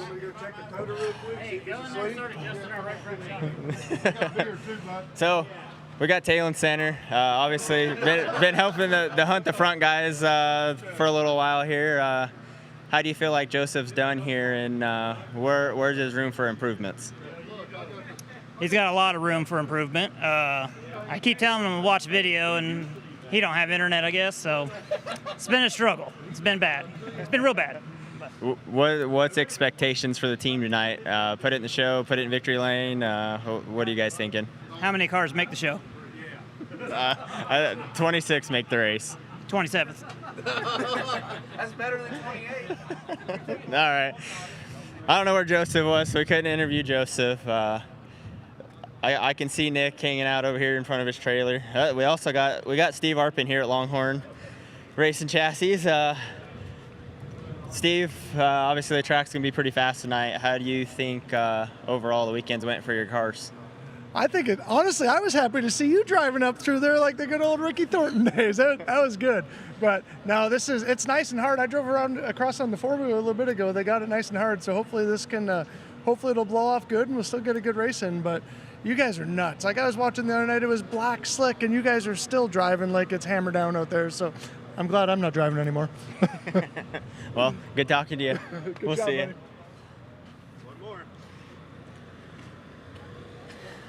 We got the Nick Hoffman out of Mooresville, North Carolina. You're still doing this. Obviously, last night in a really heated battle, I felt like you had a really good race car. I think people on Facebook were more heated than anybody. Any big comments you want to make as far as the racetrack conditions and all that? I feel like overall it's been pretty good. Yeah, it's going to be cowboy up if we race tonight for sure.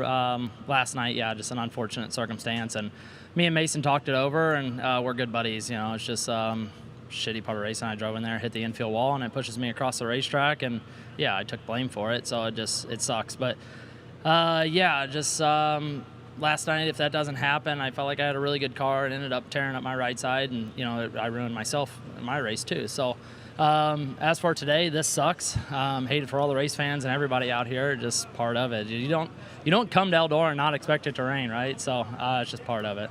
Yeah, the rain definitely sucks. But how do you feel like your car is going to be tonight? And looking forward to your heat race. Yeah, so I saw on the front row beside Albertson, and yeah, just gonna have to make sure this thing's freed up enough to be able to run around here without lifting for 15 laps. So yeah, we know what to expect as far as it's gonna be getting on. I know you know that too. It's just yeah, it'll be pretty narrow, especially that first heat race. So which one are you in? I'm in the second one. Okay, yeah, so even worse than yours as far as they'll be just now getting that track kind of widened out a little bit. And hopefully by the third one, which one I'm in, it'll be at least 2 lanes wide. So. You'll have your work cut out for you in that second one, but yeah, it's just really tough. Me and Matt Langston were just talking. Even though they rolled a 3, you know, they say you can't win on the first lap, but here you got to get it done on that first lap. A guy like Bobby in that first heat race, I mean, he's going to have to be aggressive on that first lap to try and get to the lead. Otherwise, we single file out, and you know how it goes. You just ride in line for that whole 15 laps. Yeah, well, definitely looking forward to it. Hopefully we can get the track ran in here and get some racing, and good luck. Yeah, appreciate it. Thanks.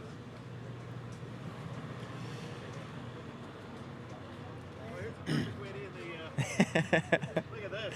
What a way to end. So, I know everyone in the stands has seen my big fans the last couple nights. So, what was the biggest thing that wanted you guys make these big hats and make it look cool? Well, it's his bachelor party, and he made one of these hats for our local track. We both race, and he was like, I told him, I said, man, we're going to Eldora. We got to have Ricky Thornton Jr. big hats. That's the end of the story. Well, they definitely turned out pretty sweet. I know even last night with me being up in the booth, I could spot where you guys were at all times. So for me, I thought it was pretty awesome. We appreciate it. Yeah, absolutely. Thanks. All right, as we make our way around, I think we've grabbed pretty much everybody in the pits. As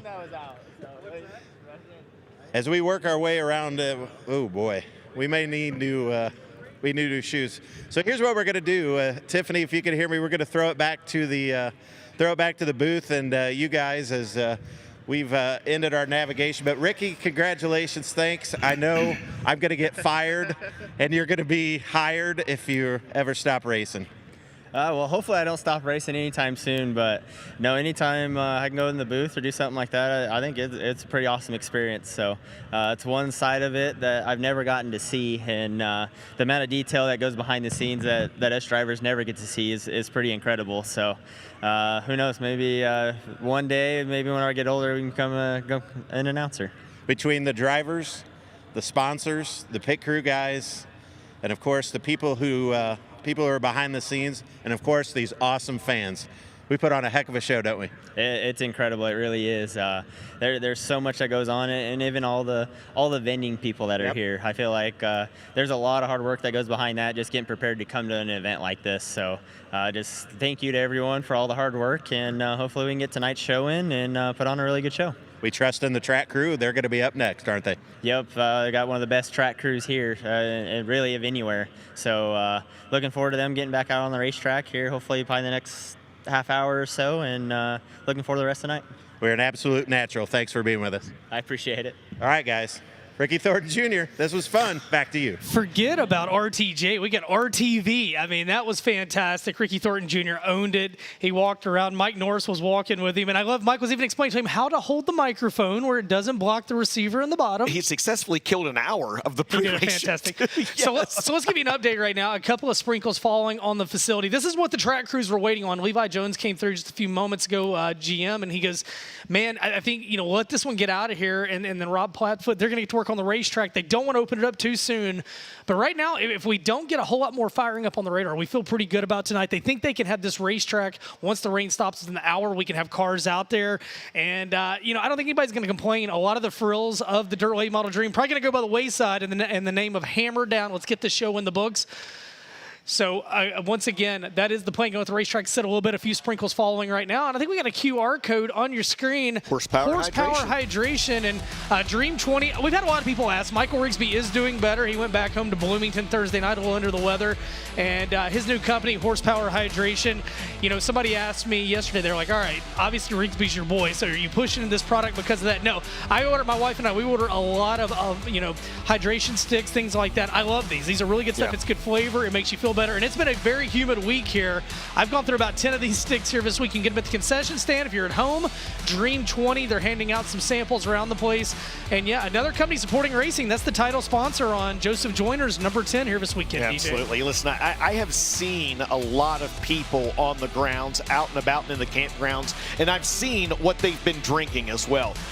Add this to your water. Add some Horsepower Hydration about one a day or so. And if you use the code DREAM20, you can get 20% off. And if you've been working really hard, mix them together. Do two of them at once. And they also go good in a cocktail. I'm just saying that maybe from experience. But yeah, check it out. DREAM20. We're going to step aside and we come back. We're going to take a look at Friday night's highlights. The sun's trying to peek out again. A few sprinklers are hitting the ground. We're going to get this racetrack rolled in. And we're still full speed ahead from Eldora Speedway, the final night of the 32nd annual Dirt Late Model Dream. We'll be right back.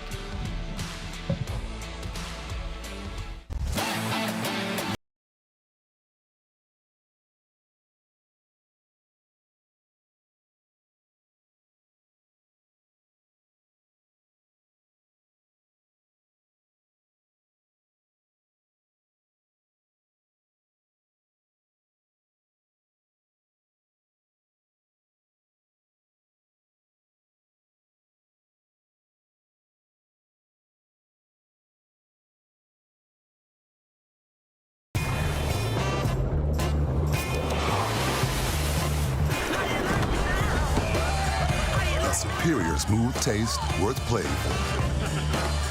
Michelob Ultra, superior light beer. Every weekend under the lights, racers chase something bigger than a trophy. And since 1998, Race Car Engineering has been serving the racing community that keeps this sport alive. With over 100 years of combined racing experience. Now with a brand new website featuring free freight on all orders over $199. RaceCarENG.com. Race Car Engineering, built for racers. At Casey's, we're too nice to say no. It's why we said yes to delivering pizza and delivering people to the pizza. Pizza time.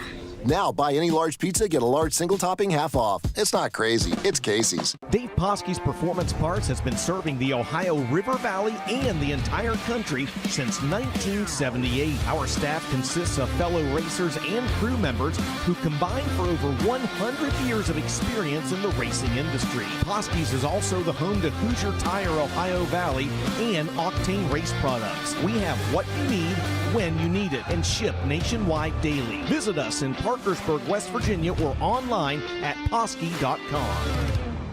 Eldora Speedway, like you've never seen it before. Friday and Saturday, June 26th and 27th, the best rally drivers from around the world take on the Big E. Kids get in free, live music, rally racing, fireworks, and free camping. June 26th and 27th. Get your tickets now at EldoraSpeedway.com or call the Eldora Speedway box office at 937-338-3815. This isn't just a shop. It's where racers build products for racers with blood, sweat, and gears. At Buzzy Racing, we know what's at stake because we race too.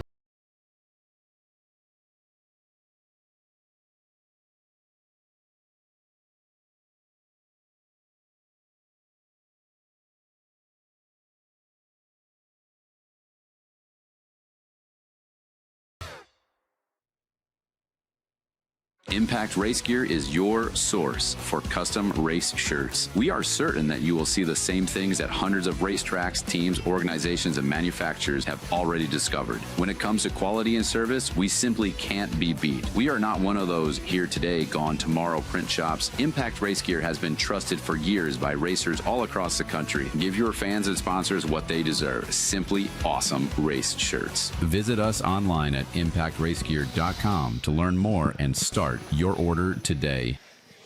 Welcome back to Eldora Speedway, and no, your eyes are not deceiving you. Upper left part of your screen, the horsepower hydration weather update. There's a little bit of blue sky. There's a little bit of sprinkles all happening at the same time here. I talked to Levi Jones. The rain shower that came through about an hour ago dropped 7/10 an inch of rain in about 20 minutes, and I joked with him that a quarter of that inch came out of the hell when it melted. But right now, he is feeling good about things. I know, again, the sprinkles are falling. It's got to stop raining, but the track crew here, man, Randy, you did the feature. They've got the equipment to get it done, and we talked about 7/10 of an inch of rain would have knocked most places out for a week, much less just a 1 hour delay. Yeah, and also the drain system here at Eldora, it's unbelievable. Like, you can walk out here and actually walk on dry concrete, and while ago you couldn't even see it. So the drain system's unreal, and then they didn't go out on the racetrack and mess it up, basically, because they knew they had another little shower going. And like I said before, they know what they're doing. They've done it before, and it'll be amazing how quick they'll get this racetrack ready compared to anywhere else in the country. Would it surprise you if I told you Dustin Jarrett has broke his into the broadcast desk? He's just holding stuff down there as it's falling apart. If anybody was watching me right there, that was my headset entire unit. I already warned him about that. I've been Yeah. down there all week, so I've already warned him about that. We were sabotaged. We were sabotaged. By the way, if you don't do what Ricky Thornton Jr. did, the next time we have a rain delay, you're dead to me, Weaver. You got to go out there and interview people for We can't even get you to bring us back from break, and he ran the whole infield. Listen, guys, you're easing me into this. We've done it 6 years. I've been doing it 6 years. Yeah, I can go around the haulers and talk to racers. It's just I don't want to mess anything up, but I can handle that. Hey, if we haven't broke it yet, as DJ broke that into the desk. So again, that is the plan. Sky's starting to lighten up a little bit. Need these sprinkles to stop. They're going to go to work on the racetrack. We're full speed ahead on tonight. Levi Jones did buy one of the new T-Rex inflatable suits. He's thinking about putting that on. He said he wished he had an alligator suit to swim through the pond in the infield down in turn number 3. But the drainage is doing its job. Again, it's 6:10. You know, we tried to go an hour earlier. Mother Nature slowed us down. Some scattered stuff out there on the radar. Last night, we did not have Mother Nature. And I'm going to be honest, it was windier and warmer yesterday than it was Thursday, and we thought there's no way this racetrack can be any good tonight. And the Eldora Speedway track crew staff said, hold my spicy cheese balls. I'm going to show you how we can do it. Let's take a look at last night's highlights and just how good it was. Dirt Late Model Dream 32, night 2 underway, and it's Ziegler and Fager off into turns 1 and 2, James. 50 laps, 30,000 to win again. Lap 18, courtesy of Hellraiser Jacks, $900. Last night it was Devin Moran. Jason Fager looks like he'll lead lap number 1 off of 4. Ziegler digging hard there side by side. Jason Fager, your leader on lap 1. Fager leads lap 1 over Ziegler, Overton, McDowell, Davenport, your top 5. All feels right in the world on the high side. Hustlers leading the way at Eldora, but I tell you what, he slipped a little bit off of turn 2 there, Ricky. Yeah, I feel like the top right now is just a little bit dirty. Obviously with no track work, and the track's sitting for a little bit. Might take a couple laps for that top to come back in, but after that, I feel like it's going to be really good. If I was him right now, you want it to stay green and just try to get by as many lap cars as quickly as you can. Yeah, we've heard in interviews, Ricky, of course, in the Lucas Oil Series, that you actually lose where you're at on the racetrack. Oh, man, Ziegler almost got the back of the where lap you're at on the racetrack. You still got 26 cars, and they're all spread out evenly around this racetrack. Yeah, I feel like you're kind of everywhere, and as we're looking here, Overton was able to get by Ziegler, and McDowell did too. It just a simple case. Ziegler got hung up behind a lap car, and just like that, you lose 2 positions. Momentum here is crucial, and we just saw that bite Ziegler. He did good not to get in the back of the lap car. Overton's up to second. That's the good news for him. The bad news, he is 2.6 seconds behind your leader. Trent Ivey slowing a little bit, 3 and 4. We may have a Deathers Opticians yellow flag. He's Let's still find going. out. We stay green, but he's off the pace, and yeah, he's in a bad, precarious spot. And there is your Death Race Racing Opticians caution, guys. First of the race. Off of turn number 4, he's on the lap pedal. Green flag's out. We're underway. Overton got a pretty solid restart, but Ricky, let's see where he goes down in 1 and 2. He goes all the way to the top of the racetrack. Faker through the middle. Overton's found something, Rick. McDowell squeezes on the bottom. Dale goes for third. Down the back straightaway. Here comes Hoffman and Shepard. Battle for the lead. They're side by side. Will we have a new leader? Man, Overton slid him, and he's got the lead. Brandon Hang on, Ziegler down the front stretch. Ziegler, hard crash down the front stretch. Barrel rolls as he got sideways and got flipped over. Steering wheel is off. That is the good news. Mason is moving around in the cockpit. Oh my goodness, what a hard crash down the front straightaway. There it is up here on the video. Yeah, it is like Nick just sort of ran into me there, so it is what it is. It's pretty early in the race. You know, it sucks that he would have did that, but you know, I'm sure he didn't mean to. All right, but you're all right, Mason. Oh, yeah. Yeah, we'll be all right. You just got your neck. All right. Mason Ziegler, let him hear you. Eldora Speedway, he is okay. 34 laps remaining at the Big E. 2 more laps. Somebody's going to get $900. Fager led the first 15. Overton's led the last one.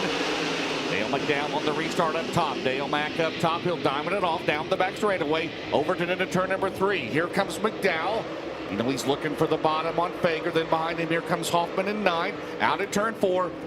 Well, Dale McDowell doing Dale McDowell things there, Ricky. He's on the bottom. 1 shy of lap 18 in honor of Kyle Busch. And Brandon Overton looking good for $900, guys.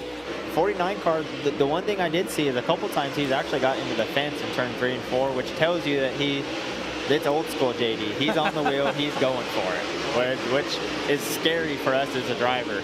Whenever he's up on the wheel, you know you're really going to have to drive hard to outrun him.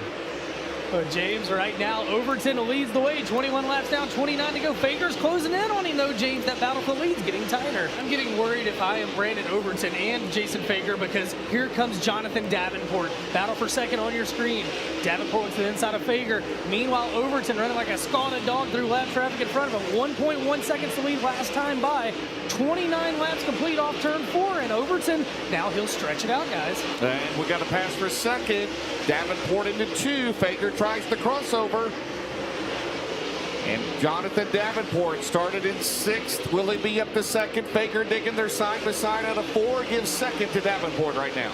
You're hoping you can get to him right away, get right by him, get yourself back out in clean air, and be able to drive away from JD, which he's done a really good job. JD gets stuck behind 2 lap cars there, and if you keep going, JD's in the wall. And Fager's going to go back to second. He drove it right. He just went straight up against the wall there. Yeah, what did you see? That car took off on Ricky. What happened there? It looked like he just got in one at just a barely wrong angle and kind of got across the hole wrong, and he just got tight. And the problem is once you slide so far into the corner and you do get in the wall, it's so hard to get back off of it. Side by side into turn 3.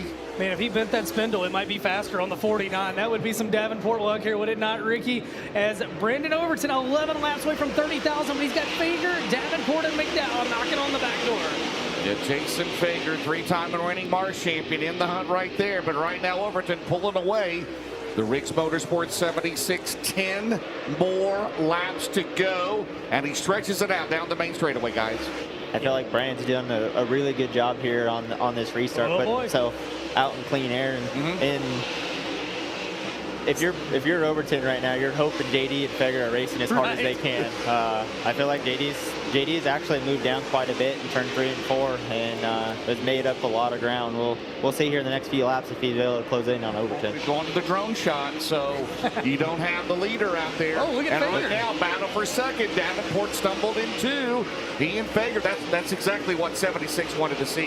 He is going to pick up the tail of the field, Ricky, with 4 to go. And we got a car. Brendan Smith will not. Oh. Brandon Overton is not going to be buying a Brendan Smith t-shirt at the end of the night, because that just set up a 5-lap dash. Moment of truth, guys. Green flag's back out. Overton, your leader. Davenport's right there with him. 5 laps for 30,000. Off into 1 and 2. And Davenport's going to throw it in there. Overton to his outside. Overton, oh, he catches the cushion. Davenport to the lead. Yep, there you called it, right? He's got it right now. Here comes on the bottom. Out at turn number 4. Is that, Overton's still second, McDowell third. 4 laps to go. Man, wow. Man, JD is just so good on these restarts. He did exactly what he needed to there. He got a good start, ran low enough. Brandon kind of tried to protect, but couldn't go all the way to the bottom because JD was still next to him. Guys, 3 laps remain, and now Davenport checking out, and Overton's going to have to deal with Dale McDowell on the closing laps of this one. Fager back to 4th, Hoffman in 5th. How about Brandon Shepard up to 9th? Well, 3 different leaders in this race. The driver that's won 11 Crown Jewels, 3 Dirt Late Model Dreams in a row right now. 2 laps to go coming up. They go back to victory lane at Eldora. And he's right through the middle of 1 and 2. He's not messing with that cushion anymore, Ricky.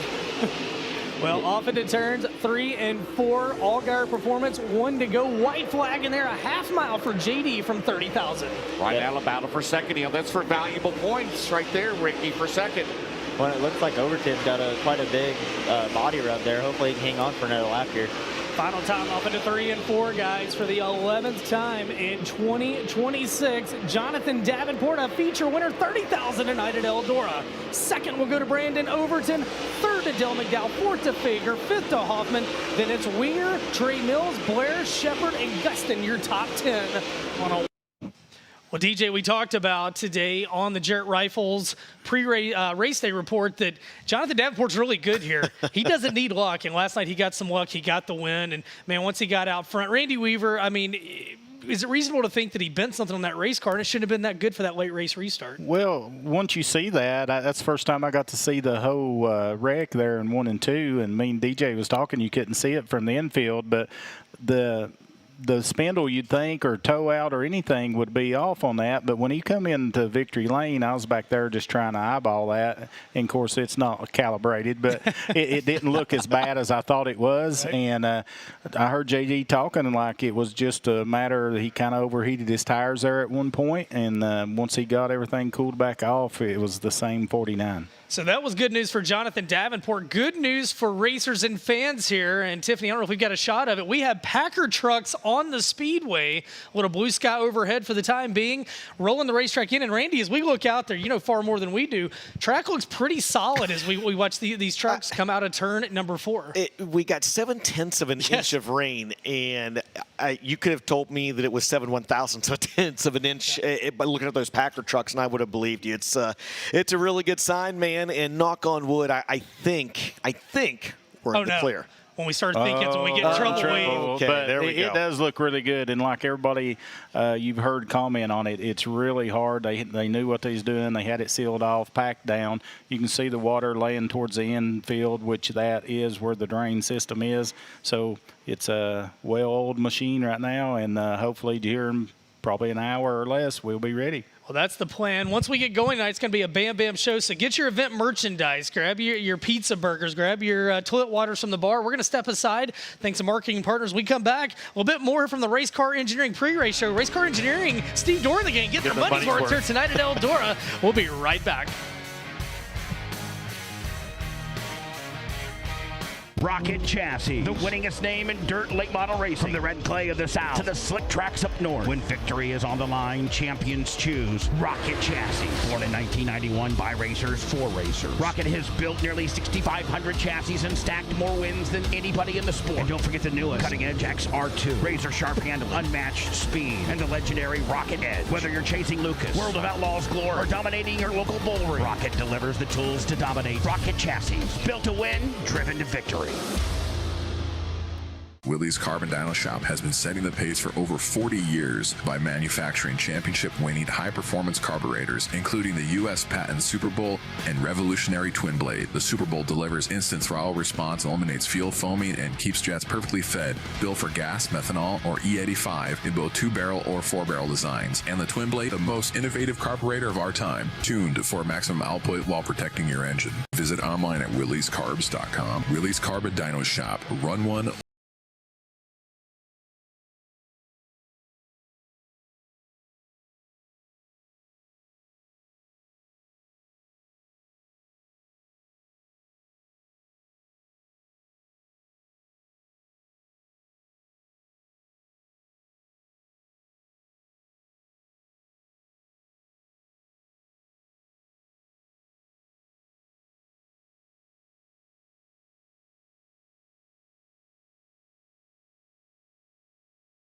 Summer tradition, Country Concert 26, Fort Loramie, Ohio, July 9th, 10th, and 11th. With Jason Aldean, Riley Green, Alabama, Travis Tritt, Jamie Johnson, Cole Swindell, 38 artists, 4 stages, deluxe camping, coolers welcome. Get tickets now at countryconcert.com. Eibach Road Truck Lift Stage 3R. Proudly made in the USA. Designed for the most rugged and demanding off-road trails. Featuring front 2.5-inch coilovers and rear 2.5-inch reservoir shocks. Developed to provide maximum traction, consistency, and control off-road and on-road. Every weekend under the lights, racers chase something bigger than a trophy. And since 1998, Race Car Engineering has been serving the racing community that keeps this sport alive. With over 100 years of combined racing experience. Now with a brand new website featuring free freight on all orders over $199. RaceCarENG.com. Race Car Engineering, built for racers.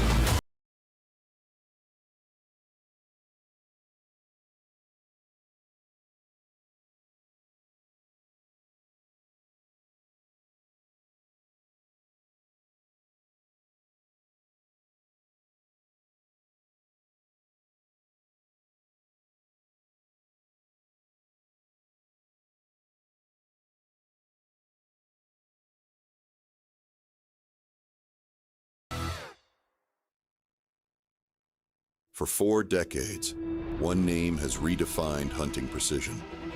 Jarrett Rifles, where engineering meets the art of the hunt. From African plains to American mountains, discerning hunters choose Jarrett for one reason: when opportunity presents itself, there's no room for compromise. Every rifle leaves our workshop with proven half MOA accuracy and our craftsman's personal guarantee. Jarrett Rifles, the difference between a shot and a trophy. Welcome back to Eldora Speedway, ladies and gentlemen. As you see the world-famous Eldora push trucks out there getting this racetrack dialed in. As Mother Nature has done her darndest to try to set us back, but I think we are in for a full night of racing in the original 6-figure payday, the 32nd annual running of the Dirt Late Model Dream. Well, Mike Norris is out and about somewhere. James Essex, we think, is up in the booth. We're not real sure. But as those two guys get situated, Ben, last night we had, well, honestly, 2 more cars get upside down than what we ever like to see on any race night. Yeah, they were both equally violent in 2 totally different ways. Yeah. And we called it when the dream becomes the nightmare is what we called that. And we saw it first last night. Heat race action. Tyler Thomason got upside down hard down in turn number 1. And Randy, I think this was one that, I don't know if you get to see this vantage point yet. You were from the infield. The snap on this one, actually that's the 2-seater. I hope that didn't get close. upside down. Oh, well, we've got Carson Hocevar. That was back from Wednesday night. And then we got Tyler Erb. He had hang on, Benji Hicks. He and Benji Hicks, no longer friends after that. You cannot hang on whenever that happens. You cannot. Greg Williams gets collected in that one. And then there's Tyler Thomason last night. Man, Randy Weaver, how about that? And then Mason Ziegler here. This was, I thought he was coming to join you guys in the infield last night.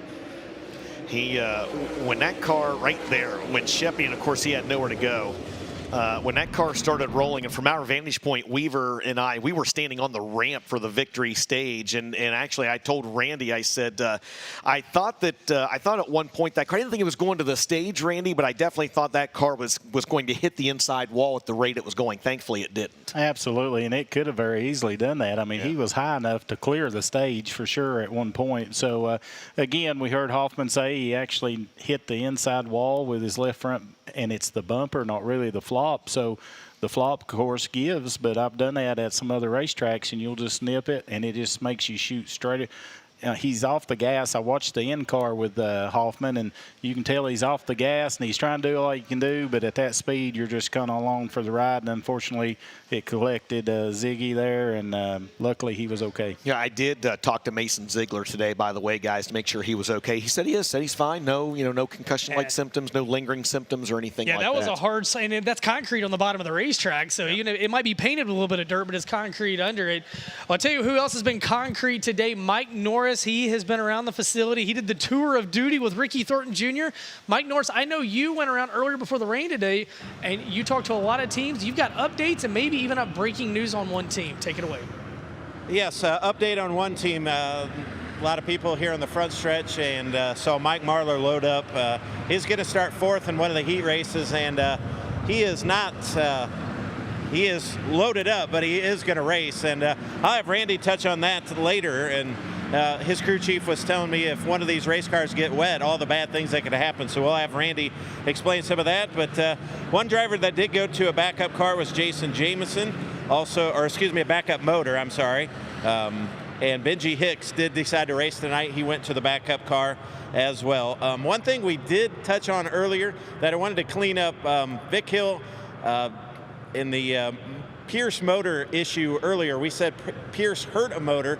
He actually didn't really hurt the motor. They just wanted to take it out for precautionary measures. So we would never say anything bad about any of the engine builders. In fact, we talked to Jack Cornett here tonight. So, guys like Jack, Vic Hill, Andy Durham, Clements, there's so many engine builders, and they are a big part of the success, for all the drivers here. So we wish all the drivers the best of luck. And of course, we talk about the chassis, but of course, those engine builders are a huge part of all the success of these drivers and all the key components, as you guys know, and on all these race cars.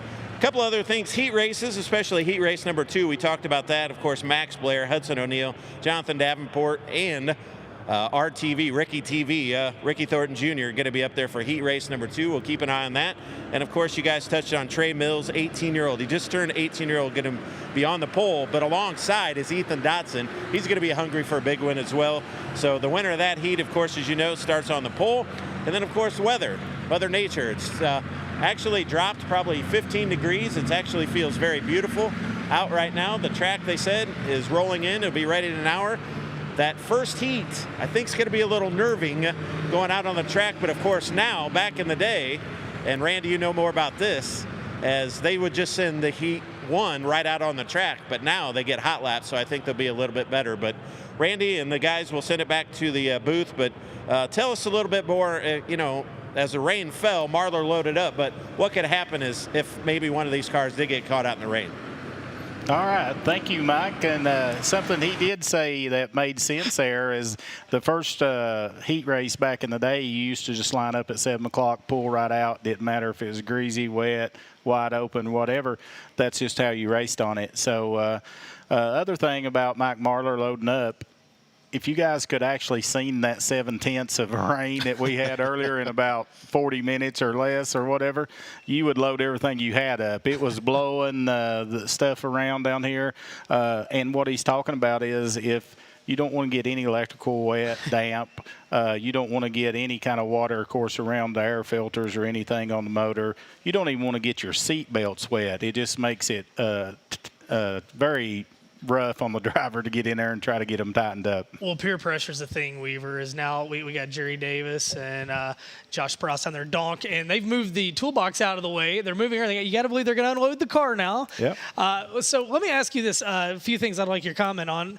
One, Mike Norris said it feels beautiful out there.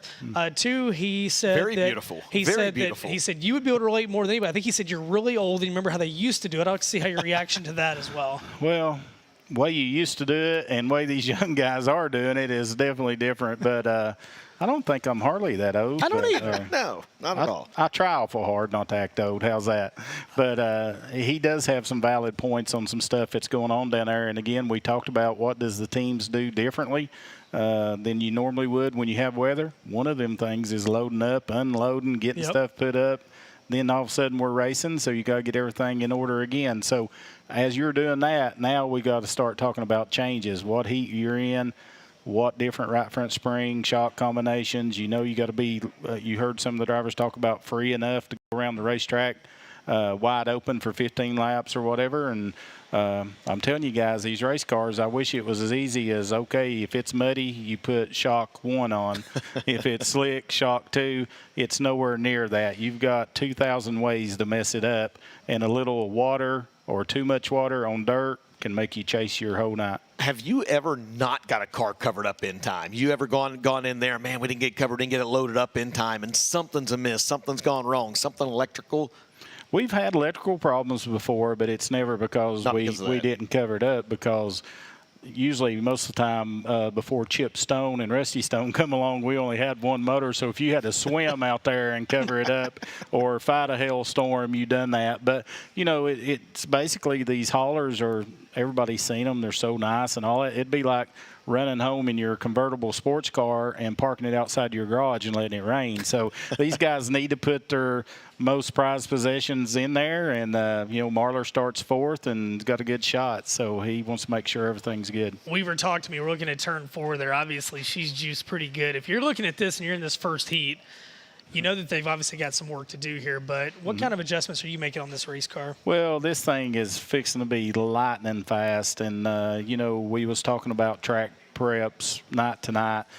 Everybody can kind of watch. Usually 15:30s is going to be a pretty good qualifying times or whatever, and you've seen us 14:90s one night, 15:0s for Dale McDowell. It won't surprise me if we don't have a lot of 14 something. So I ain't saying we're going to do track record, but at some point tonight when that track gets rolled in from top to bottom with all this traction, you're fixing to see why those guys wear helmets and have safety gear. Well, we're going to believe what we're told. It looks like she's still got a decent amount of work to do, but we're hearing up to 20 minutes or so we could be calling cars to staging for dirt draft hot laps. We're down here. You talk about youthfulness. You talk about agelessness. How about the Hall of Famer up top in the horsepower hydration booth, James Essex? James alone, not in the wild, but in the booth. Essex. He might as well be in the wild. He might be in the wild. Up there. James, you've been watching everything up there, buddy. We're going to throw it up to you. We'd love your perspectives on what you've seen so far. Well, first off, congratulations, guys, because you have surpassed my Hall of Fame speech for the longest pre-race show in the history of racing. So thank you for that. But, yes, the 50-50, by the way, a few housekeeping issues before we go back to you guys. $13,003 in the 50-50. Buy early, buy often.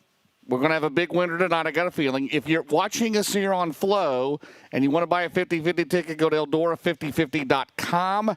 And as long as you live here in the Buckeye State, you can be a winner. Just a couple of things for tonight. Remember, thanks to Hellraiser Jackson, Eldora Speedway, lap 51, in memory of Rowdy Bush, we will have $2,012 will go to the driver who's leading lap 51 tonight.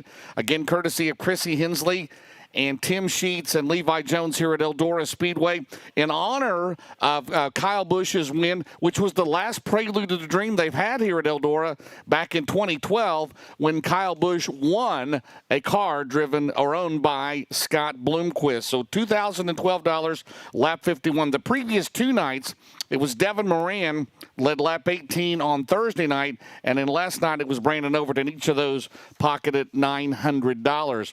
As far as the upcoming schedule for the Eldora Speedway here, they'll be off for a week or so. They will be back in action here on June the 16th as part of the Ohio Sprint Week for the All-Star Circuit of Champions Sprint Cars, plus the non-wing sprints. That'll be on June the 16th here at Eldora. It'll be the Jack Hewitt Challenge, brought to you by RMT. Tickets on sale at EldoraSpeedway.com. Of course, all of the late model races here at Eldora Speedway are on FloRacing. The next late model race will be on Sunday, September the 6th of the American Late Model Series. It'll be the Baltus Classic, the 18th annual Baltus Classic, presented by Coors Light, leading up. Oh, my goodness. We've got them all here tonight, folks. We've got the aliens, we've got dinosaurs, we've got Thornton roving the pits, we've got it all. That Baltus Classic will be on Sunday, September the 6th, and then followed by the 56 World 100 Week. That'll be September 10th and 12th. Tickets are on sale now, again, at EldoraSpeedway.com for those events. And the Lucas Oil Late Model Dirt Series will be here. That'll be October the 9th and the 10th to close out the season here at Eldora. On Friday, October the 9th, it'll be the Lucas Oil Late Model Dirt Series plus the Super Stocks. And on Saturday, October the 10th, it'll be a $50,000 to win A-Main for the Lucas Oil Late Model Dirt Series plus the Modifieds. That'll be on October the 10th. As always, all tickets on sale. Go to EldoraSpeedway.com.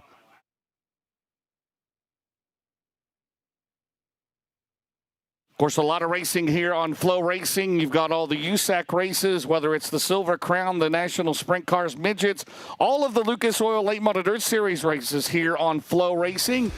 Our next race will come up in a couple of weeks. We'll be off next weekend. Then we will go to Roger Sellers' House of Power. That'll be at Smoky Mountain Speedway in Maryville, Tennessee for a Friday-Saturday show. And then we will be at the Thompson Family Lernerville Speedway in Sarver, Pennsylvania. By the way, congratulations, Alex Ferree with the win there last night at Lernerville. And that'll be coming up at the end of June.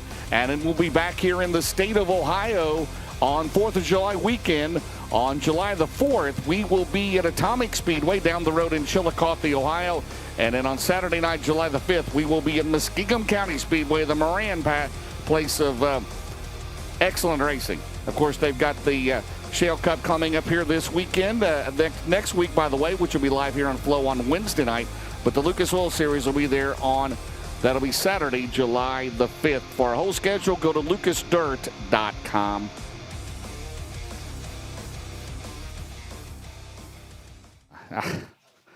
I'm telling you, Rob Penrod, Rick Monroe do a great job. There you go. Ben and Dustin, I don't know what to say about it. Norris, are you down there? Norris, what is going on? Is that Jim Whittington from Fairbury? I'm not sure.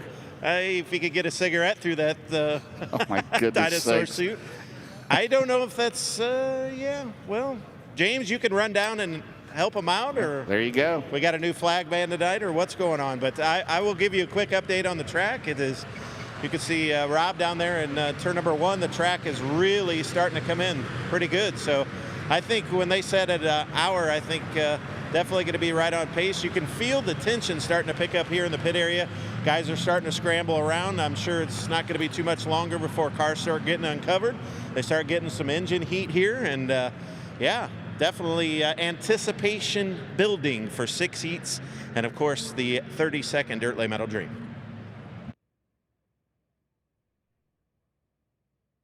We're muted. There we go. There we go. Who do we think could be in the dinosaur outfit? Let's take guesses. Dinosaur. So here's the thing. Here's the problem with the dinosaur. Can you imagine him reaching for the Death Ridge Optician's caution, but he's got those little T-Rex arms and he can't get to him? Well, we've had the caution flag dropped on the racetrack at events that we've worked before.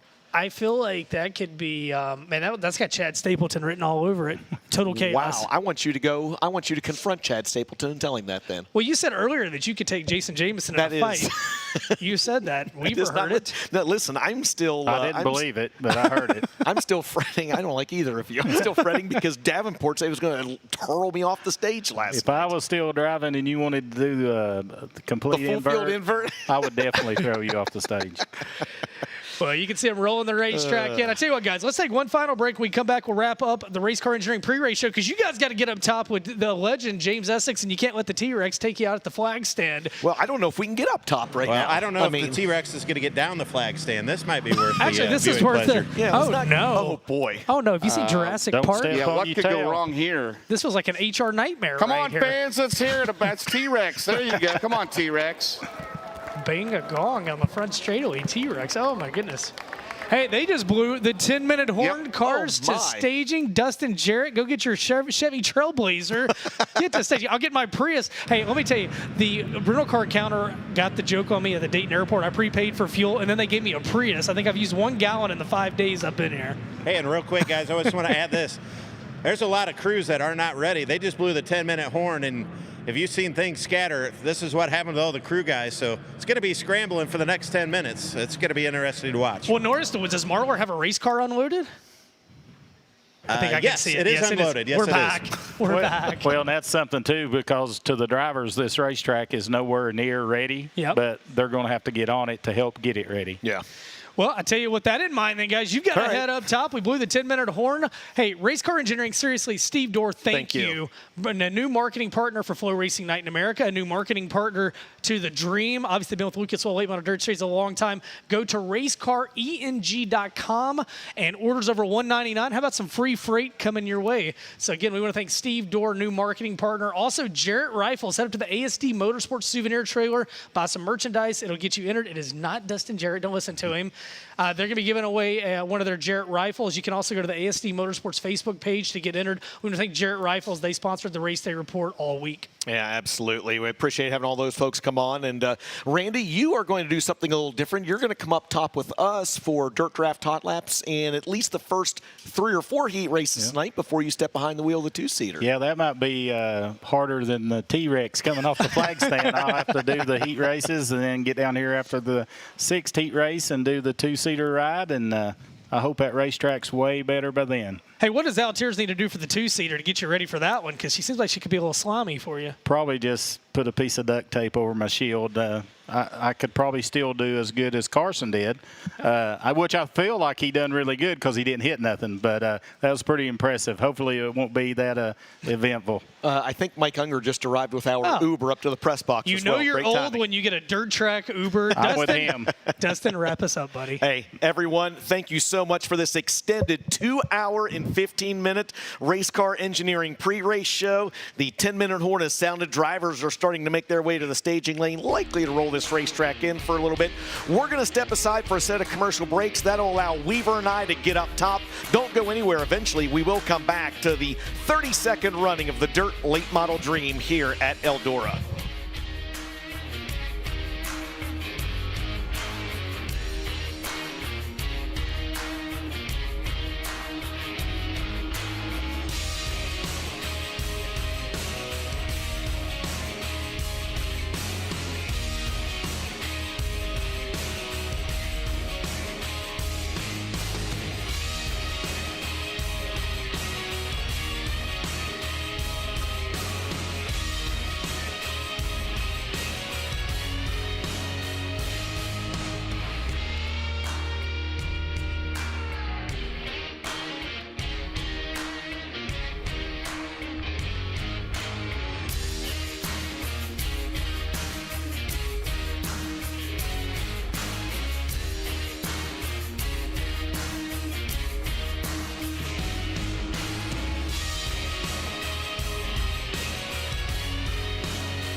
Welcome back to the Horsepower Hydration Tower here, the booth at Eldora Speedway.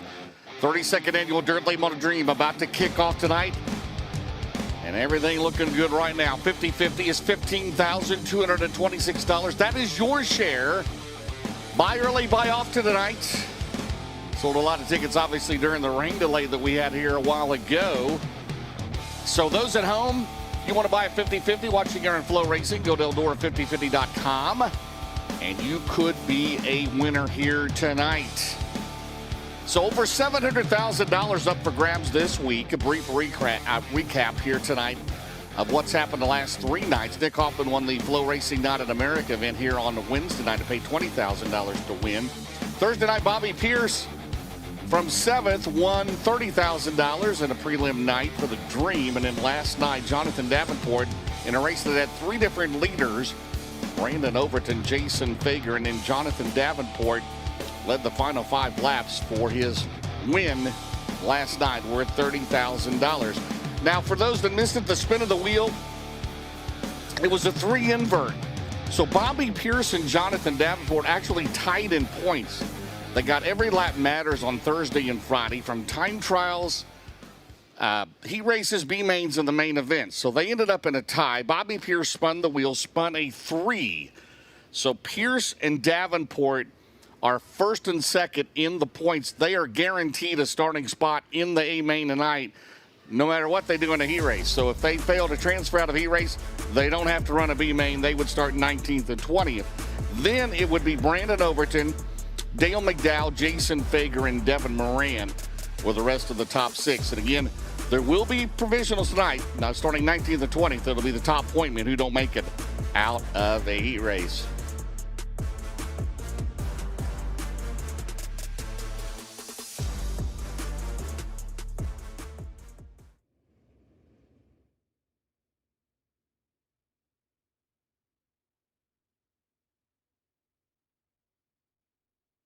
So tonight's format, again, there will be 6 heat races. There'll be 15 laps apiece. The top 3 will transfer. And as DJ mentioned, as always, the winner of heat number 1 starts 6th. The winner of heat 6 starts 1st. So it's important. Heats 5 and 6, those will make up the front row here tonight. Again, heat number 6, the winner on the pole. Outside front row will be heat number 5. There'll be 2 B-mains. There'll be 20 laps apiece. We'll take the top 3 out of those. And again, the provisionals start 19th and 20th here tonight. I tell you what, James, it's going to be interesting for Victory Lane when the photographers are taking their photos, because it is the sippy hole of sippy holes on the front stretch down here. Amazing what this track prep crew has done, the way this place drains. We're getting the cars lined up for Dirt Draft Hot Laps. Get your Dirt Draft lineups in, by the way, as this is going to be a bang-bang kind of show tonight, as Mother Nature might not be done with us. So we want to make sure we keep things moving. And you see on your screen, Dirt Draft gets signed up. Grab you a Longhorn gift card for reactivated accounts and new subscribers. It's a lot of fun. There's 3 different variations of the game to play. There are predictive contests now. You can play games with your friends specifically. And picking up Clint Dahl, Jacob Nord of the game. They do an amazing job with Dirt Draft. Get it downloaded, get your lineups in tonight. Different points in the night. We'll have different lock times on your lineup.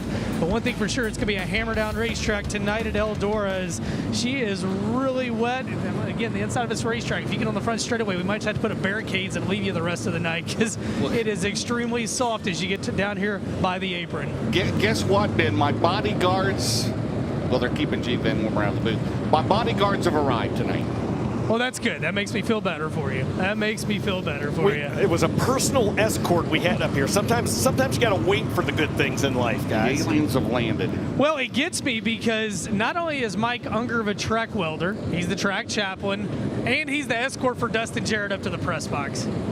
And Weaver's with me too. We didn't forget him. Well, we got Weaver because he was in his fills. He wanted to get up there, and I hope you guys have filet mignon and Oreos tonight before he has to come back down and slum it with me in the infield. Goodness. What about that, Weaver? Well, that'll be after I go back down to do the 2-seater. You guys will break that out as usual. But as soon as you get up here, my monitor, well, it'll be all right. There we go. Take your sunglasses off. Take my sunglasses off. I'll be able to see. It's nothing but water. Glad to see you guys. Well, I'm glad we finally made it up. Thanks for breaking my here. Hall of Fame record of longest How about Thornton there? That was, I mean, RTV, you know? I think Jack Cornette was stunned. What do you think's going to happen?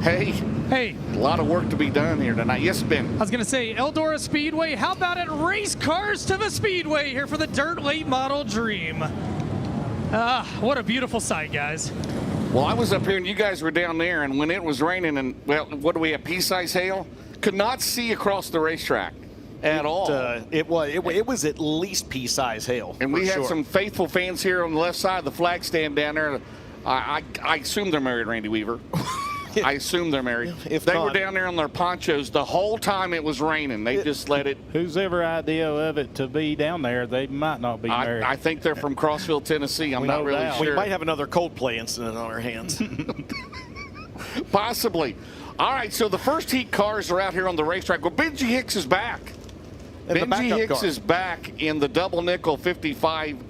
And he's in the backup car here. There's the 19P car making his first trip to Eldora out of Austinville, Virginia. That is Matthew Porter. Matthew Porter, the 19P. Hey, a lot of great rookies, guys, this weekend here. And thanks to Coleman Farms Racing and everybody included. So I assume they're going to get a little bit of cash as they do for the World 100. There's Bobby Pierce right there, the #1 ranked dirt late model driver in the nation, currently the World of Outlaw Late Model Series points leader. And Randy Weaver, he has yet to win this dirt late model dream.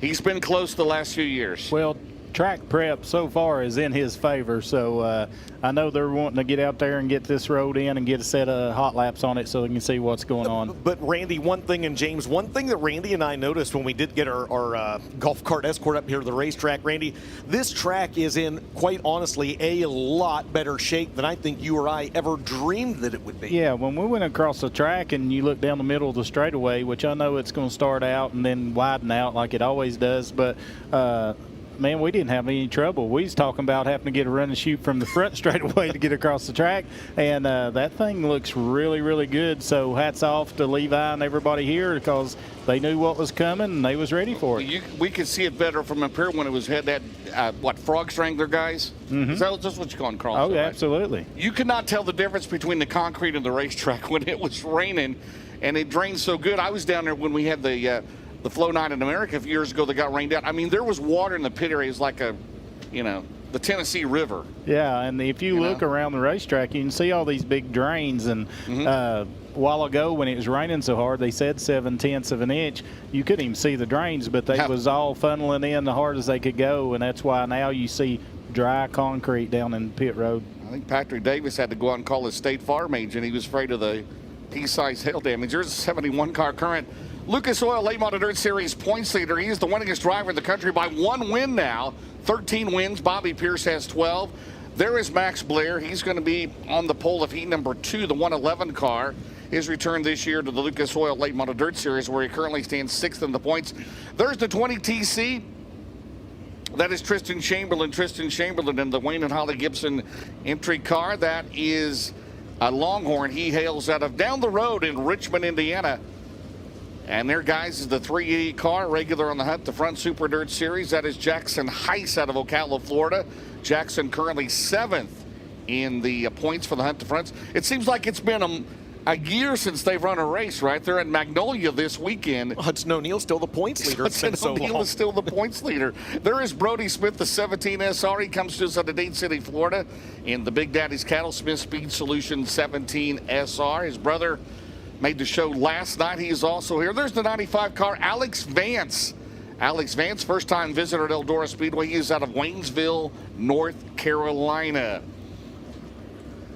Yeah, as you can tell, when they went out and sealed this thing over last night and right before rain, Randy, it done the job. There's no way we ever thought we'd. And it's just now 7 o'clock, so they've done made a lot of progress. And I like how they got the guys lined up 2 by 2, or some of them's 3 wide, and they're doing multiple grooves at one time. And the sun's out, and man, when that sun's out and a little bit of breeze, it shouldn't take long. Well, fear the beard there. That is Tyler Bruning to Truck Country Quick Supply. That is a Clements-powered Longhorn out of Decorah, Iowa. Well, as you guys mentioned, since 2020, it's either been Brandon Overton or Jonathan Davenport, right? Will we have a new winner here tonight? Will Chris Madden get his first crown jewel victory? He's got a lot of work to do tonight, DJ. Yeah, and you heard Ricky Thornton talk to him a little earlier as well. And by the way, RT, if anything ever happens to any of us, move over, because I think RT is jumping in the booth. But yeah, he's got a tough road to hoe, man. He's got to come from the 10th starting spot in heat race number 1 as well. Now, that having been said, again, Randy and I were talking on the way up as we scanned through the rest of the field here. Again, to the point that we made, Randy, a lot of times, especially after it's rained or even in the old days when they did not do hot laps, that first heat race, you're like, eh. And you heard a lot of the drivers talk about it as well. It usually takes 2, 3, sometimes 4 heat races for this track to widen out, but I really don't think that's going to be the case tonight. No, it's going to come around a lot quicker than anybody would have thought an hour and a half ago, right? I mean, let's face it, they was guys loading their cars back up, so that's how bad it was. But the racetrack is looking so good, and they had it so hard where it would run off and get down to those drains we keep talking about. It actually, there it is. I'd like to see how many gallons of water it actually let out of this place, because it was unbelievable. To that point, and for the folks that are maybe just tuning in and missed the record 2-hour and 15-minute race car engineering pre-race show we did, a rainstorm came through. You heard James mention earlier, over 7/10 of an inch of rain fell in that, what was it, Randy, a 40-minute time frame? Yeah, it was really, really quick, and high winds and everything that you don't need at a racetrack, but at a race this capacity, it's amazing. I mean, really, it looks like somebody just stayed on the water truck a little too long. I mean, it's really good. This was earlier, by the way. This was the rain that came through earlier, and the wind. Yeah, we were worried about the cameras up here, man, because it was like they were going to go over top there. Yeah, that's the wind blowing the camera, by the way, that you're seeing. That is not a manned camera. That is the wind blowing the camera. And that is not just rain. That is pea-sized hail falling on this racetrack as well. Randy Weaver, you've been associated with Crossville Raceway, or were for a little while. Could Crossville have withstood 7/10 of an inch of rain? Right now, the way that is up there, it rained that much, they wouldn't race for 3 weeks probably. But it's just amazing what they've done here, and we're fixing to pick up a little speed and try to blow some of this mud off. Well, most tracks at 11 o'clock this morning when it rained, they would have called the whole weekend off. Or called off just because of the forecast. I do know Dalton Cook is a scratch. He is left. Chad Stapleton is a scratch. Dustin Nobby is a scratch. David Watts, Mike Spatola scratched a couple of nights ago. Mike Hildebrand is a scratch as well. Anybody else I'm not really sure of, guys, but I do know that for sure. We know Mike Marlar's racing. Well, we almost marked out Mike Marlar, but he's going to start fourth in heat number 5 as Jerry Sprouse and then Josh Davis have unloaded the car. I think Allie told him to. And again, for the folks that maybe did not watch the entire link, there's Brian Shirley, by the way, checking out how this racetrack looks. For the folks who maybe didn't see the pre-race show, you mentioned that Mason Ziegler scratched. James talked to Mason Ziegler earlier today. He's doing fine. No concussion-like symptoms. Nothing along those lines. Didn't mention a sore back or anything like that. So that is good news, especially when you have that violent of a roll. And as we've talked about as well, Randy, whenever you flip on concrete like that, right, man, that can really jar you sometimes. Yeah, the landing in there is so rigid, and like they was talking, Ricky said the other night, sometimes your suspension's already broke off in the first 2 or 3 rows, and then when you land, there's no cushion. So glad to see Ziggy's okay. We'll see Mason in a couple of weeks. DJ, of course, at Lernerville. He'll be also running. He promises to be there on Thursday. Remember last year we had the rain out a couple nights, right? We rained out the first. He will 2 be nights, there also for the Lucas Oil race and the Rush late models. Brian Liverman and his crew chief, they will be doing double duty that weekend live here on Flow. That'll be along with the firecracker, by the way, it's the $20,000 to win EMIC Memorial for the Rush late models also. So they are blowing this racetrack off a little bit, trying to get it to where they need it to be so that we can have a full hot lap session. A lot of traditionalists still out there saying, why not just go into the first heat race? Randy Weaver, whenever they say it, listen, we loved the days, right? Kind of the fan side of us of rolling into that first heat race. Why is that just not really the best idea anymore, especially from a driver's standpoint? Well, it's because you're going to destroy $150,000 race cars. This race is so so big and means everything to a lot of these teams if they would win it. And you've got to go all out. It don't matter if it's slimy or dry or whatever, but you're out of control. You can't steer on this. As you can see, probably the lap times are 4 seconds off or whatever. But one more note on this. I know we keep bragging on the track crew, but most of the racetracks in our area, if it had this kind of rain, and they did ever try to race, it would be already so rough and rutted up, and these guys went right around there. And I'm not saying it might not have a little character here and there later, but right now this thing is just blowing off really good and so smooth, and hats off to them. We run too fast here to have that, and as Tony and Levi was working last night after midnight, they showed that clip. Even the spot down in 1 they've been working on, it looks perfect. So hats off to those guys. So the last 2 nights, speaking from a drive, how many tear-offs would you go through on the last 2 nights versus a night like this, right? How many can you actually get on your helmet as far as tear-offs? Well, they come, the ones we use come in a 10-pack, so 10 of them's together. Sometimes you can, if you have your extenders on your pegs, you can get 2 of those packs.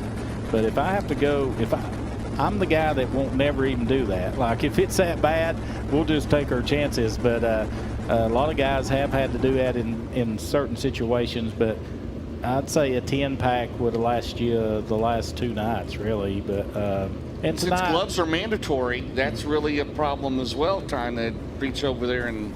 Well, I'm old school, of course, but I always do mine on the left where I flip all my tabs there, and then down the straightaways I can always, it'll be the same place every time, and it works out pretty good. So, you know, I run slow enough I can reach up there and get them. Whatever, former #1 ranked dirt late model driver in the country on the Dirt on Dirt Bowl. What year was that?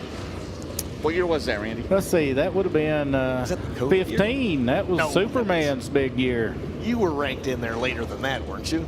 #1, that's the first time I was ranked #1. I was the first non-series guy, national tour guy that was #1. I asked you yesterday, do you have your speech ready for August? I'm working on it. I'm adding to it. I know I won't be able to keep up with you. He'll talk about that #1 ranking for about 10 minutes, right? I don't blame him. Hey, if I was #1 in anything, I would talk. Well, you are. You still can't go 2.5 hours like I did, though. No, but anyway. I'm not going to. No, we tried that. We tried that in the pre-race show. We will bring Berkey back and cut us off. So Benji Hicks back out here after the other night. Yes, and we got a car slowing in turn #2. That is Tyler Bruning. Did you see what happened, Randy, to the 16 car? No, he just come down the straightaway, and a couple guys had to dodge him pretty quick there, and now he looks like he's back up, like giving it some throttle. So now Thornton talked to Jack Cornett. What are you thinking if you're Jack Cornett or Vic Hill or whatever? What are you telling these guys on these motors? Well, all those guys are nervous. They're nervous anyway. But I was just telling Ben before Jack mentioned that the biggest thing now is your cooling system, and I done a little track tech there on that, and it's important now because of the mud. You got to keep the mud out of the radiator. You got to probably put a different fan blade on to pull a little more air. Definitely got to run your air fuel mixture machine just to make sure your jet's right, because you're fixing to really test your engine tonight. Well, that's a good sign if you want to be. He's backing into the pit area, so he's not pulling in nose first over there. Yeah. See Jake O'Neill out there. Of course, Jake O'Neill staying down at Jimmy Owens' race shop there in Newport, running at the Front Super Dirt Series. Bobby Pearson, 32, his 12th win of the year, looking for another World of Outlaw title. It's between him and Nick Hoffman, right? I mean, those have been the 2 best guys on the Outlaw Series this year going at it. Right now, yeah, you never know, though. Yeah, they're back and forth every week, seems like, with those guys. That's putting on a heck of a race for that championship. Well, there's the Rowdy Busch, the 51 car again. Tyler Erb again, lap 51 tonight. The driver leading lap 51, $2,012. DJ in honor of 2012. That was the last Prelude to the Dream here at Eldora, won by Kyle Busch for Scott Blomqvist. Absolutely. And again, half of that money's being put up by Hellraiser Jack's Ben Shelton. The other half being put up by Tony Stewart, Levi Jones, and the great staff here at Eldora Speedway. Got a word with Tyler Bruning there. He said, man, it's just not much to gain right now on a dirt draft hot laps. He's going to get ready for the heat race. a look at the Reaper. Right, James, who's your favorite Gustin? There's a bunch of them in there. Yes, yes. I'll go back to that I-80, of course, the Silver Dollar Nationals many years ago.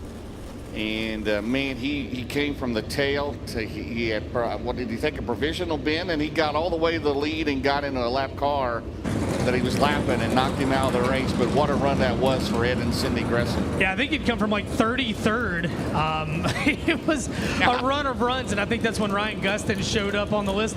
DJ, I know your favorite Gustin is, but Janae Gustin, only because she picks on you, is my favorite. Janae Gustin and her partner expecting their first child, by the way. So I want to say, I don't know if the child has arrived yet or not, saying congratulations up to them. Jimmy probably running at Boone this evening, not watching. How about this guy, James? 27 wins, counting prelim nights, counting Baltus Classics, counting Intercontinentals and Dreams and Worlds. 27 career wins now at Eldora Speedway. Superman Jonathan Davenport.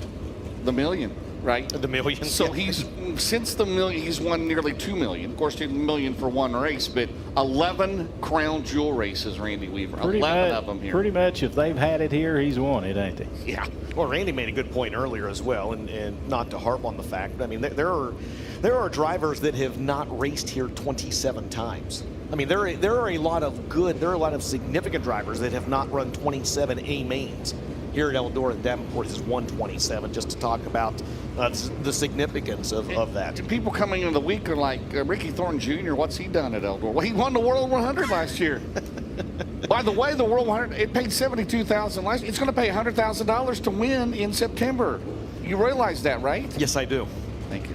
Good thing I have the Eldora schedule. I knew that, right? $100,000 to win here in September. Get your tickets now at EldoraSpeedway.com. Buy early, buy often. That was a good promo. Thank you. I Good like job. that, absolutely. The 50-50 ticket's still on sale, by the way. I heard you mention it earlier, James, as Randy and I were getting our Uber up to the press box. Who is Ubering you up? Mike Unger has been mentioned. I mean, he's the track chaplain, he's the track welder, he's the track Uber driver. He does it all. By the way, we found out who T-Rex was. Was it Levi Jones? It was not J.J. Yaley. It was Levi Jones. I may have had a little inside information earlier. He did a good job. Yeah, I don't know how he got down off that flat stand, though. Getting down off the stand. How did he do that? I don't know. He's very nimble. He might have practiced that before. Might have.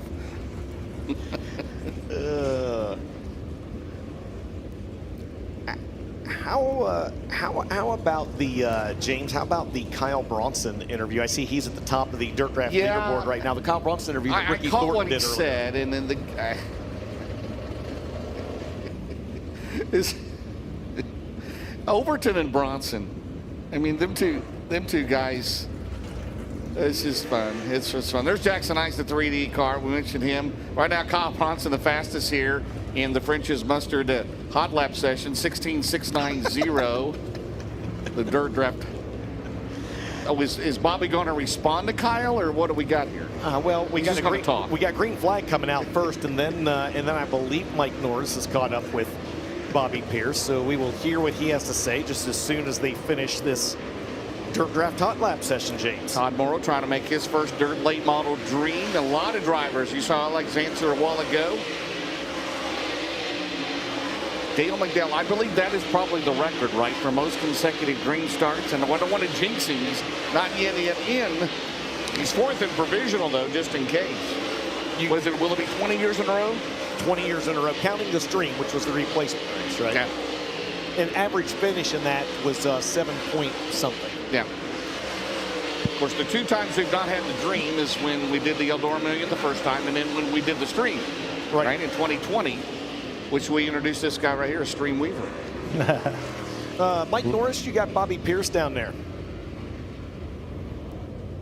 Yes, thank you very much, guys. Bobby, real quick before we do the crossover, what are your feelings? You've been on the track here. What are your feelings going into heat race number 1 here in a bit? You know, it is what it is with the rain. Obviously, none of us want to see that, but it's going to be hammered down, but at least they had the track pretty hard, so hopefully as the night goes on, it will eventually get racy again, but it'll probably take quite a few heat races for it to widen out. A lot of different variables. Luck is one of them. Of course, the inverts was a 3, but then you get some rain here. But you are starting on the inside. Talk a little bit about that. Yeah, I mean, it's for the inverts the best we could get. So we got lucky in that sense. See what we got. All right, ladies and gentlemen, Bobby Pierce comes out in heat race number 1. I think the wheel is still spinning from when Pierce. It is. And he's locked in. He and JD are locked in because they tied in points. Now remember, Pierce, if he doesn't make it in out of the heat race, he would start 19th. He started 20th at the Show Me 100 a few weeks ago and won that. So he's very capable of coming from the back. Well, we do in just a little bit have our 6 traditional heat races coming up. They're 15 laps in distance. Top 3 out of each of those race their way into the main event. As James mentioned earlier, the winner of Heat 1 starts 6th. The winner of Heat 6 starts on the pole of the Dirt Late Model Dream. Positions 19 and 20. Starting spots 19 and 20. They're reserved, as James mentioned, for the 2 high point drivers that do not race their way in through the heat races. And then the balance of the field will be made up by transfer spots in one of 2 B mains a little bit later on here tonight. So winning heat number 1, you start 6th, but if you finish 2nd, you start 7th. 7th. But heat 6 is the one. If you win heat 6, you start on the pole.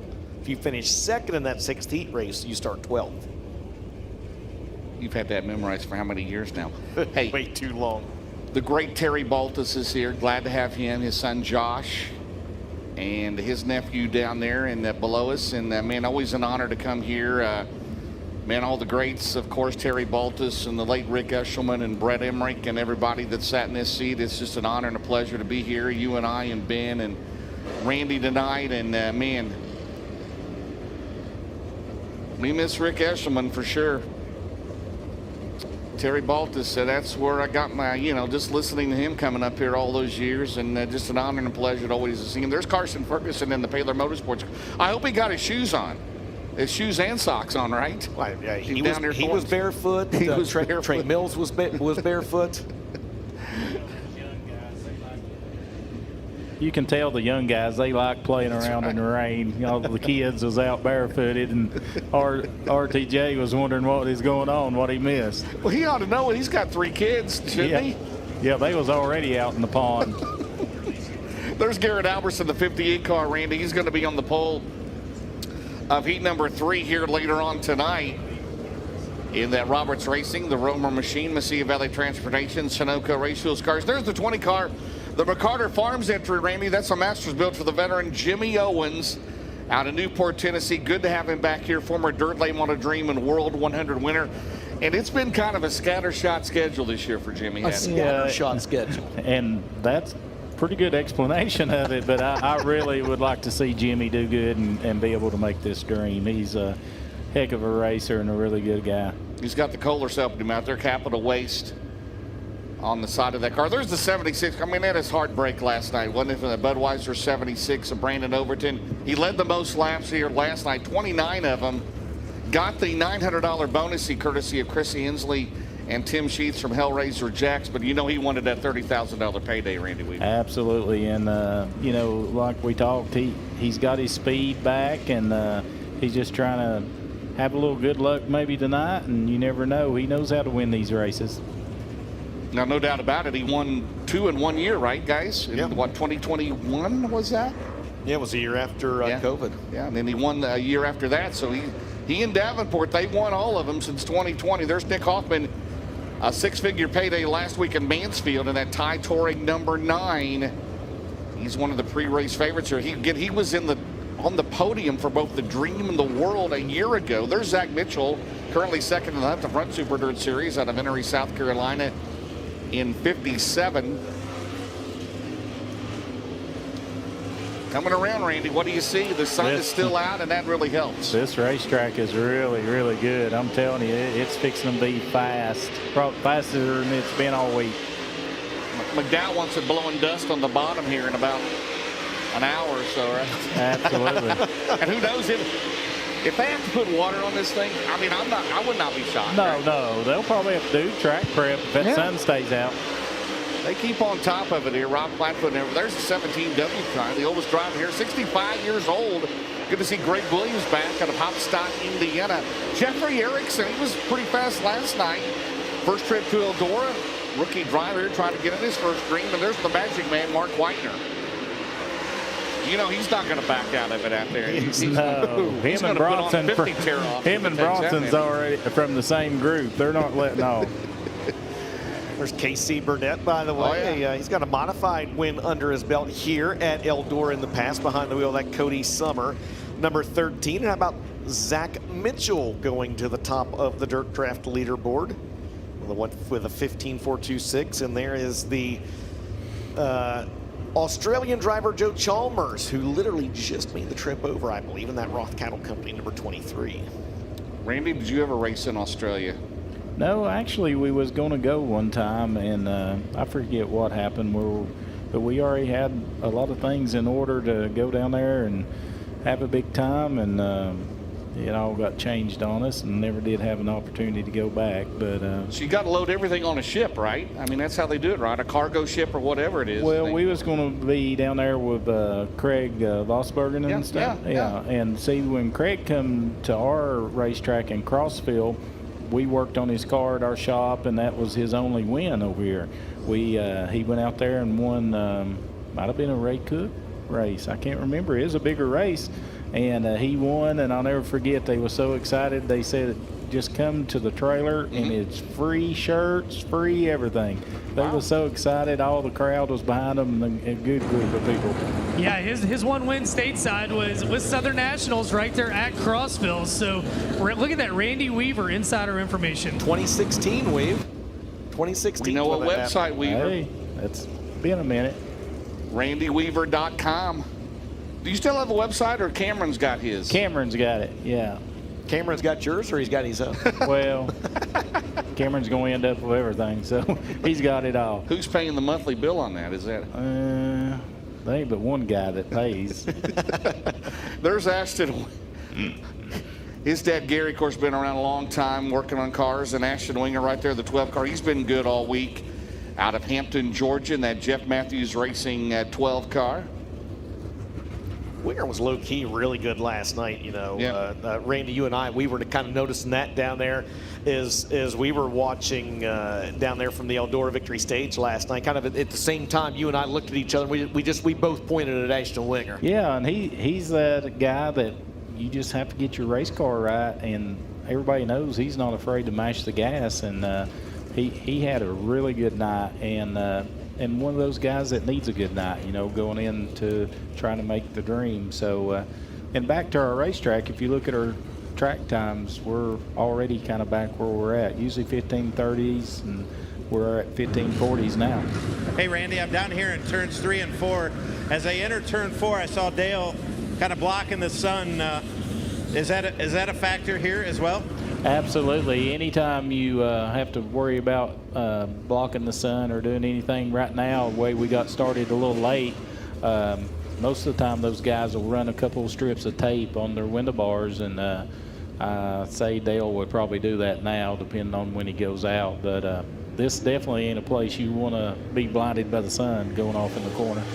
Well, 2 hours ago, there's no way you would have ran the bottom.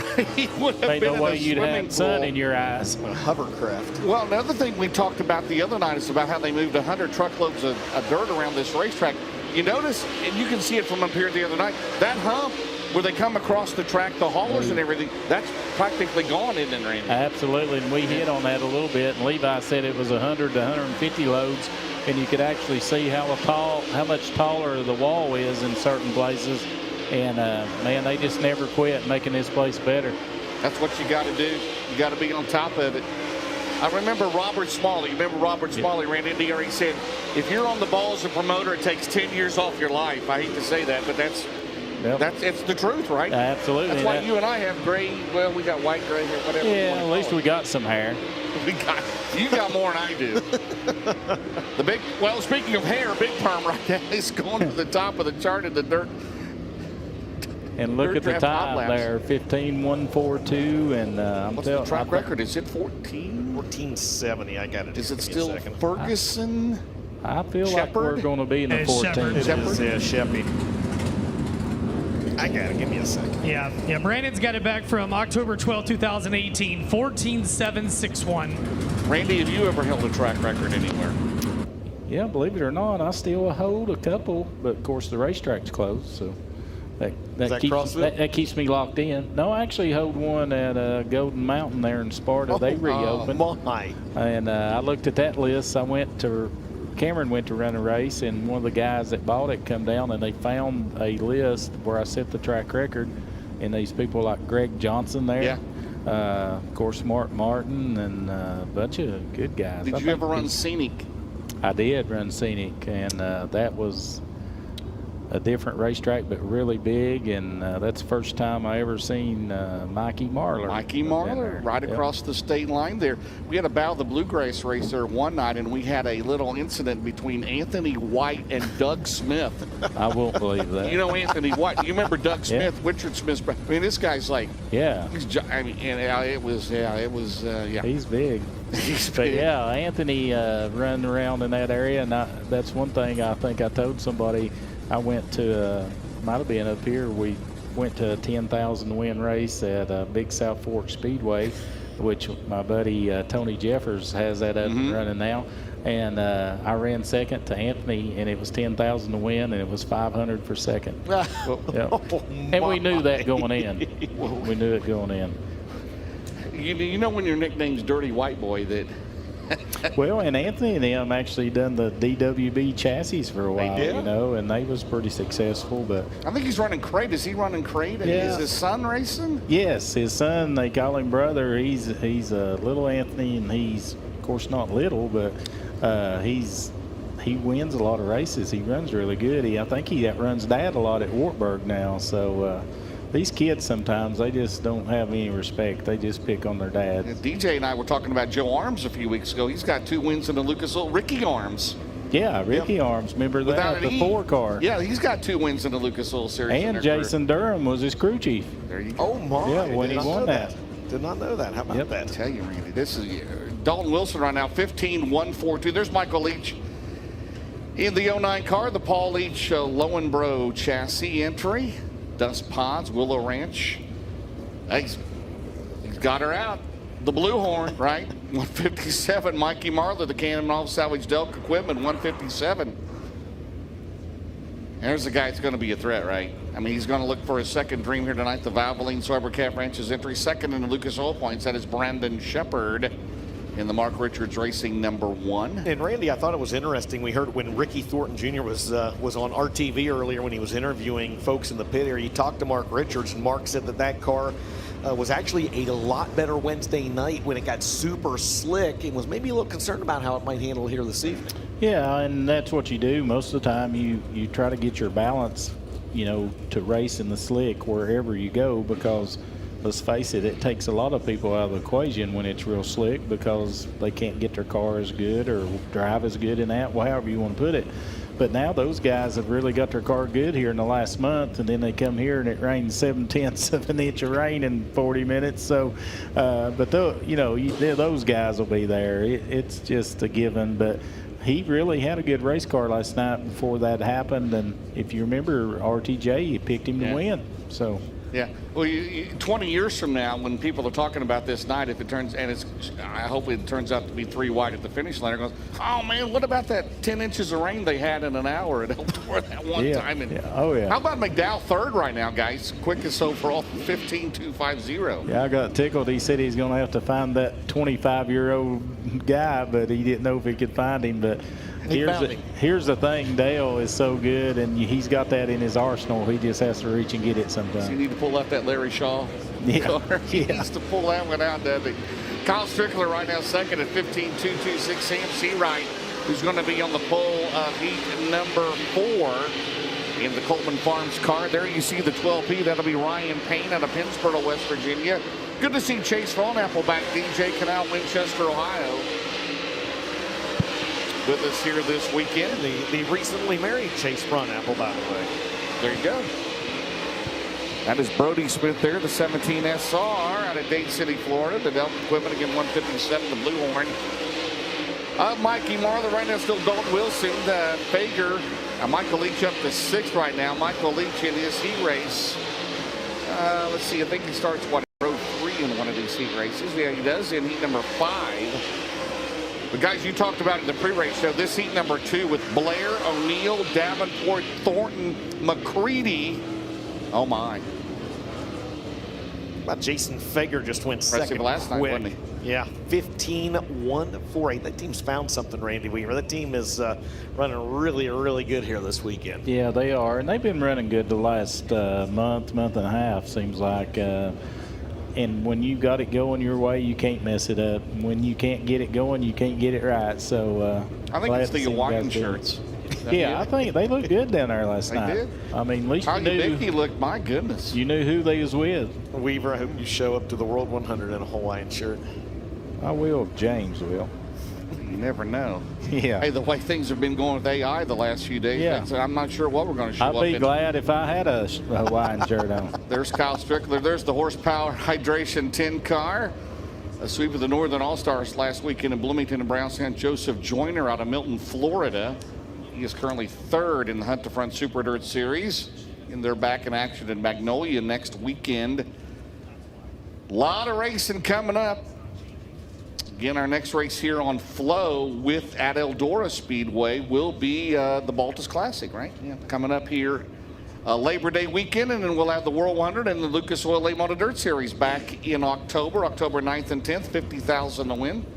Eli Johnson out of Clewiston, Florida, the Clyde Johnson contracting entry DJ, trying to make it his first third late model dream. And he's been pretty good here this How weekend. about this guy? Yeah, you talk, oh man. Yeah, Dallin Murdy. Got a good starting spot. He does. He's going to roll from the outside of row 2, coming up in heat race number, that coveted 6th heat race where the winner starts on the pole of the dirt late model dream. Over 20 wins the last couple of years in and around the state of Iowa in various fashions, IMCA stock cars, modifieds, nope, not Max Blair, and late models and others. That's Stephen Roberts in that 111 out of Jesper Sylvester, Georgia, and the Roberts B Company sponsored car. Close. There's the 90 Gunline car, Devin Moran, looking for his first dirt late model dream victory. Currently 3rd in the Lucas Oil points out of Dresden, Ohio. In the Millwood Plumbing, C&W Trucking, Big River Steel 99. There's Hot Rod Conley, 2nd in the Valvoline Ironman points.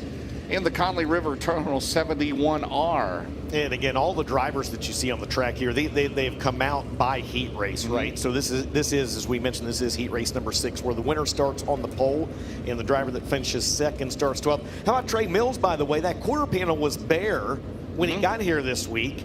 And Wendell Durrance and the good folks at Alltech Raceway jump on board for a weekend sponsorship, maybe longer. So shout out to Alltech Raceway jumping on board, sponsoring Trey Mills in the 14. Was that your last win? Alltech a few years ago? You won a crate. You won a crate special, right? Yeah, I won $100,000 there, and then I came to Smoky Mountain and drove a guy's car and run the first super race that I'd ran in, I don't know, 4 or 5 years, and should have won it, run 2nd to Hedgecock, and hadn't really raced since. Can we get you the car for the Lucas Oil race in a few weeks at Smoky? What about that? I can if you've got a good one. There you go, car owners. Essex and Jared Logistics, man. Yeah. Hey, if you got a race car and you're in the area, put Randy Weaver in it, right? We write checks we can't cash, but it's all good. As long as we'll take a check, we're okay, Take a check. Dalton Wilson still, Jason Fager, Kyle Strickler, Dale McDowell, Mike Marler, and Josh Rice. Rice on that front row. How about that heat number 5? Shepard, Rice, Fager, Marler. Your front row. But how about Trey Mills? Got a chance to start on the pole tonight if he wins heat 6. But you got Ethan Dotson on the outside, and then Moran and Dallin Murdy. The last rookie, I think, to sit on the front row like the World one, it was like Tyler Reddick, right? Tyler Reddick was on the front row. His first time he'd ever raced here, right? Tyler Reddick may be watching tonight. He better be from up in Michigan. You know he is. Joyner has never made a Crown Jewel race at Eldora. You realize that? He's been, the dream of the world. He's been really close, right? Like he's had a lot of really good opportunities knocking on the door of one. There's Seth Daniels out of Jackson, Ohio, a regular with the American Valvoline Ironman Late Model Series. And you talk about Eli Johnson, and he's got a decent start spot. James is going to start on the outside of row number 4, but one of the improving drivers in the country, of course, for this with the World of Outlaws late model series here in 2026. Randy, I know you were downstairs last night, but it looks a lot like last night already, right? Yeah. You got the groove, you got cushion halfway down the track, and eventually as we go on, yeah, they're going to blow that thing off here in a little bit. Yeah, 1 and 2 is lower than it was last night, but 3 and 4 is about the same. Well, let's send it down to the infield. Mike Norris has caught up with the driver that's going to start on the pole of heat race number 4. Yeah, I saw you heading to the Simpson trailer. I thought maybe you're getting some more tear-offs, but that wasn't the case.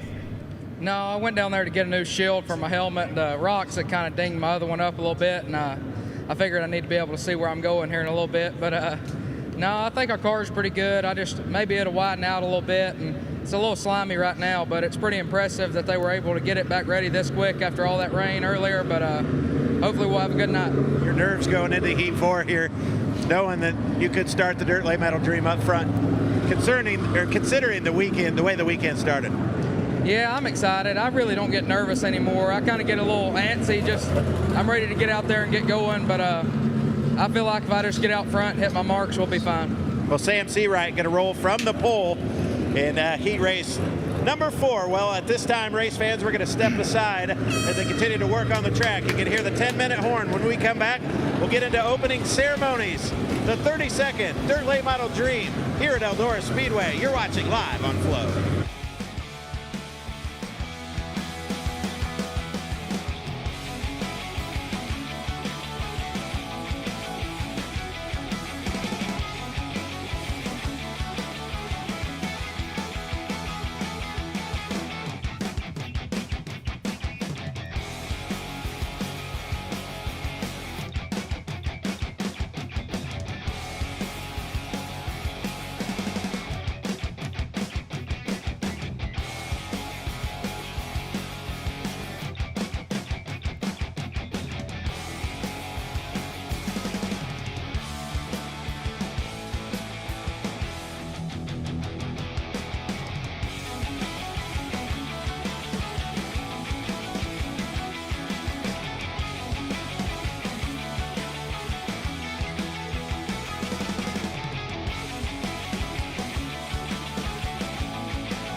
Welcome back to Eldora Speedway, the final night of the 32nd annual Dirt Late Model Dream. Big money, major prestige on the line tonight. Let's start opening ceremonies tonight by welcoming to the stage Miss Savannah and Miss Abby, the Miss Eldora representatives. They're going to be bouncing around the facility tonight. Keep an eye out as they're creating social content, all kinds of cool stuff, so keep an eye out for them. If you bought a two-seater ticket earlier for a chance to win a ride, we're going to bring Matt Altiers out to the stage, and we're going to draw one ticket. Miss Savannah is going to draw that out, and if you have this ticket, immediately make your way back to the Turn 4 fan zone, where you will redeem your chance to ride here tonight. Ticket number 598923. 598923. If you got that ticket, you've won a ride tonight in the two-seater. Now, please join me in welcoming to the Eldora Victory Lane stage from Coleman Farms, Brett Coltman, who has been a big supporter of racing. Brett, how excited are you for this event? Man, you guys, you gave welcome bags to all the teams when they got here. You got over 10,000 in rookie prizes, and you got the new Rolex competition between this and the world. What gets you most excited about when you think of Eldora? You know, for rookies, I came here about 2020. My rookie got out of the car and he won fast time. We got a door on the wall. I was hooked after that. So I want to thank Eldora and Tony. Everybody's been fantastic here. And especially fans, what a great place to be. Thank you all for coming for us. And how about, so we got the 10,000 plus rookie money tonight. How about the Rolex you guys are going to give away? The driver with the best performance between the dream and the world. How did you come up with that idea? Well, you know, I think that we want to give away the elite prize. And the drivers that we drive with every day should earn a little elite prize. And this one will be autographed on the back with Eldora and simply an endless timepiece. Start of a legacy, for sure. Race fans, how about it? Brett Coleman, Coleman Farms, a great supporter of racing. DJ James, give us tonight's run of show. Absolutely, Ben. Thank you so much. Well, coming up after opening ceremonies, we have got this evening 6 traditional heat races, 15 laps in distance, top 3 out of each will race their way into the main event. Positions 19 and 20, they're reserved for the high point drivers that have not yet made their way in. We will then have 2 20-lap B mains. The top 3 out of each B main will make it into the show, and then we will have our 100-lap, $100,000 to win. 26 cars starting field, the Dirt Late Model Dream, the 32nd running of such. And before we send it back down to Ben Shelton, Randy Weaver, you noticed one thing despite all of the rain, especially getting into number 3, this track's starting to show just a little bit of black, isn't it? Yes, it's already blowing off pretty hard over there in turn 3. And I know we wouldn't have believed it a while ago, but before the night's over, the track guys will probably have to sprinkle some water and do a little bit of prep. And 2-3 hours ago, we didn't even know if we was going to be on the racetrack. So it's amazing to see what all they can do and what they've done in just a short little bit of time here. Randy, we saw them go out there and scrape that wall as well. Talk a little bit about that the depth perception when you're out there in that race car. We mentioned all the time it's hard to tell where the track ends and where the wall begins. And as much as we say it up here, that's amplified tenfold when you're behind the seat, isn't it? Oh, absolutely. And like up here where we are, or that drone shot looking down, it makes it look really decisive and you can tell, but when you're down in a race car running 130 mile an hour and you look out there, it just looks like the corner keeps going and you'll misjudge it every time. All right, well, we are ready to get underway with this evening's opening ceremonies. We'll send it back down to the Eldora Victory stage to Ben Shelton. Race fans, if you are willing and able, we ask that you please rise for tonight's invocation in our Star Spangled Banner. Tonight's invocation by Mr. Mike Unger. Let us pray. Lord, we thank you again for this day you've given us. You've broke up the weather, Lord, and give us a good night. So, Lord, we just ask you to be with everybody here tonight. And we ask you especially to be with the first responders and all the men and women and people that fight to give us the freedom to be here, doing what we love to do. And all this, we give you all the glory. In Jesus' name we pray. Amen. Amen, Mike. Thank you very much. Please welcome to the stage tonight's Star Spangled Banner from Miss Chris Link. Oh, say, can you see by the dawn's early light what so proudly we hailed at the twilight's last gleaming, whose broad stripes and bright stars through the perilous fight o'er the ramparts we watched were so gallantly streaming, and the rockets' red glare, the bombs bursting in air, gave proof through the night that our flag was still there. Oh, say, does that star-spangled banner yet wave o'er the land of the free and the home of the brave?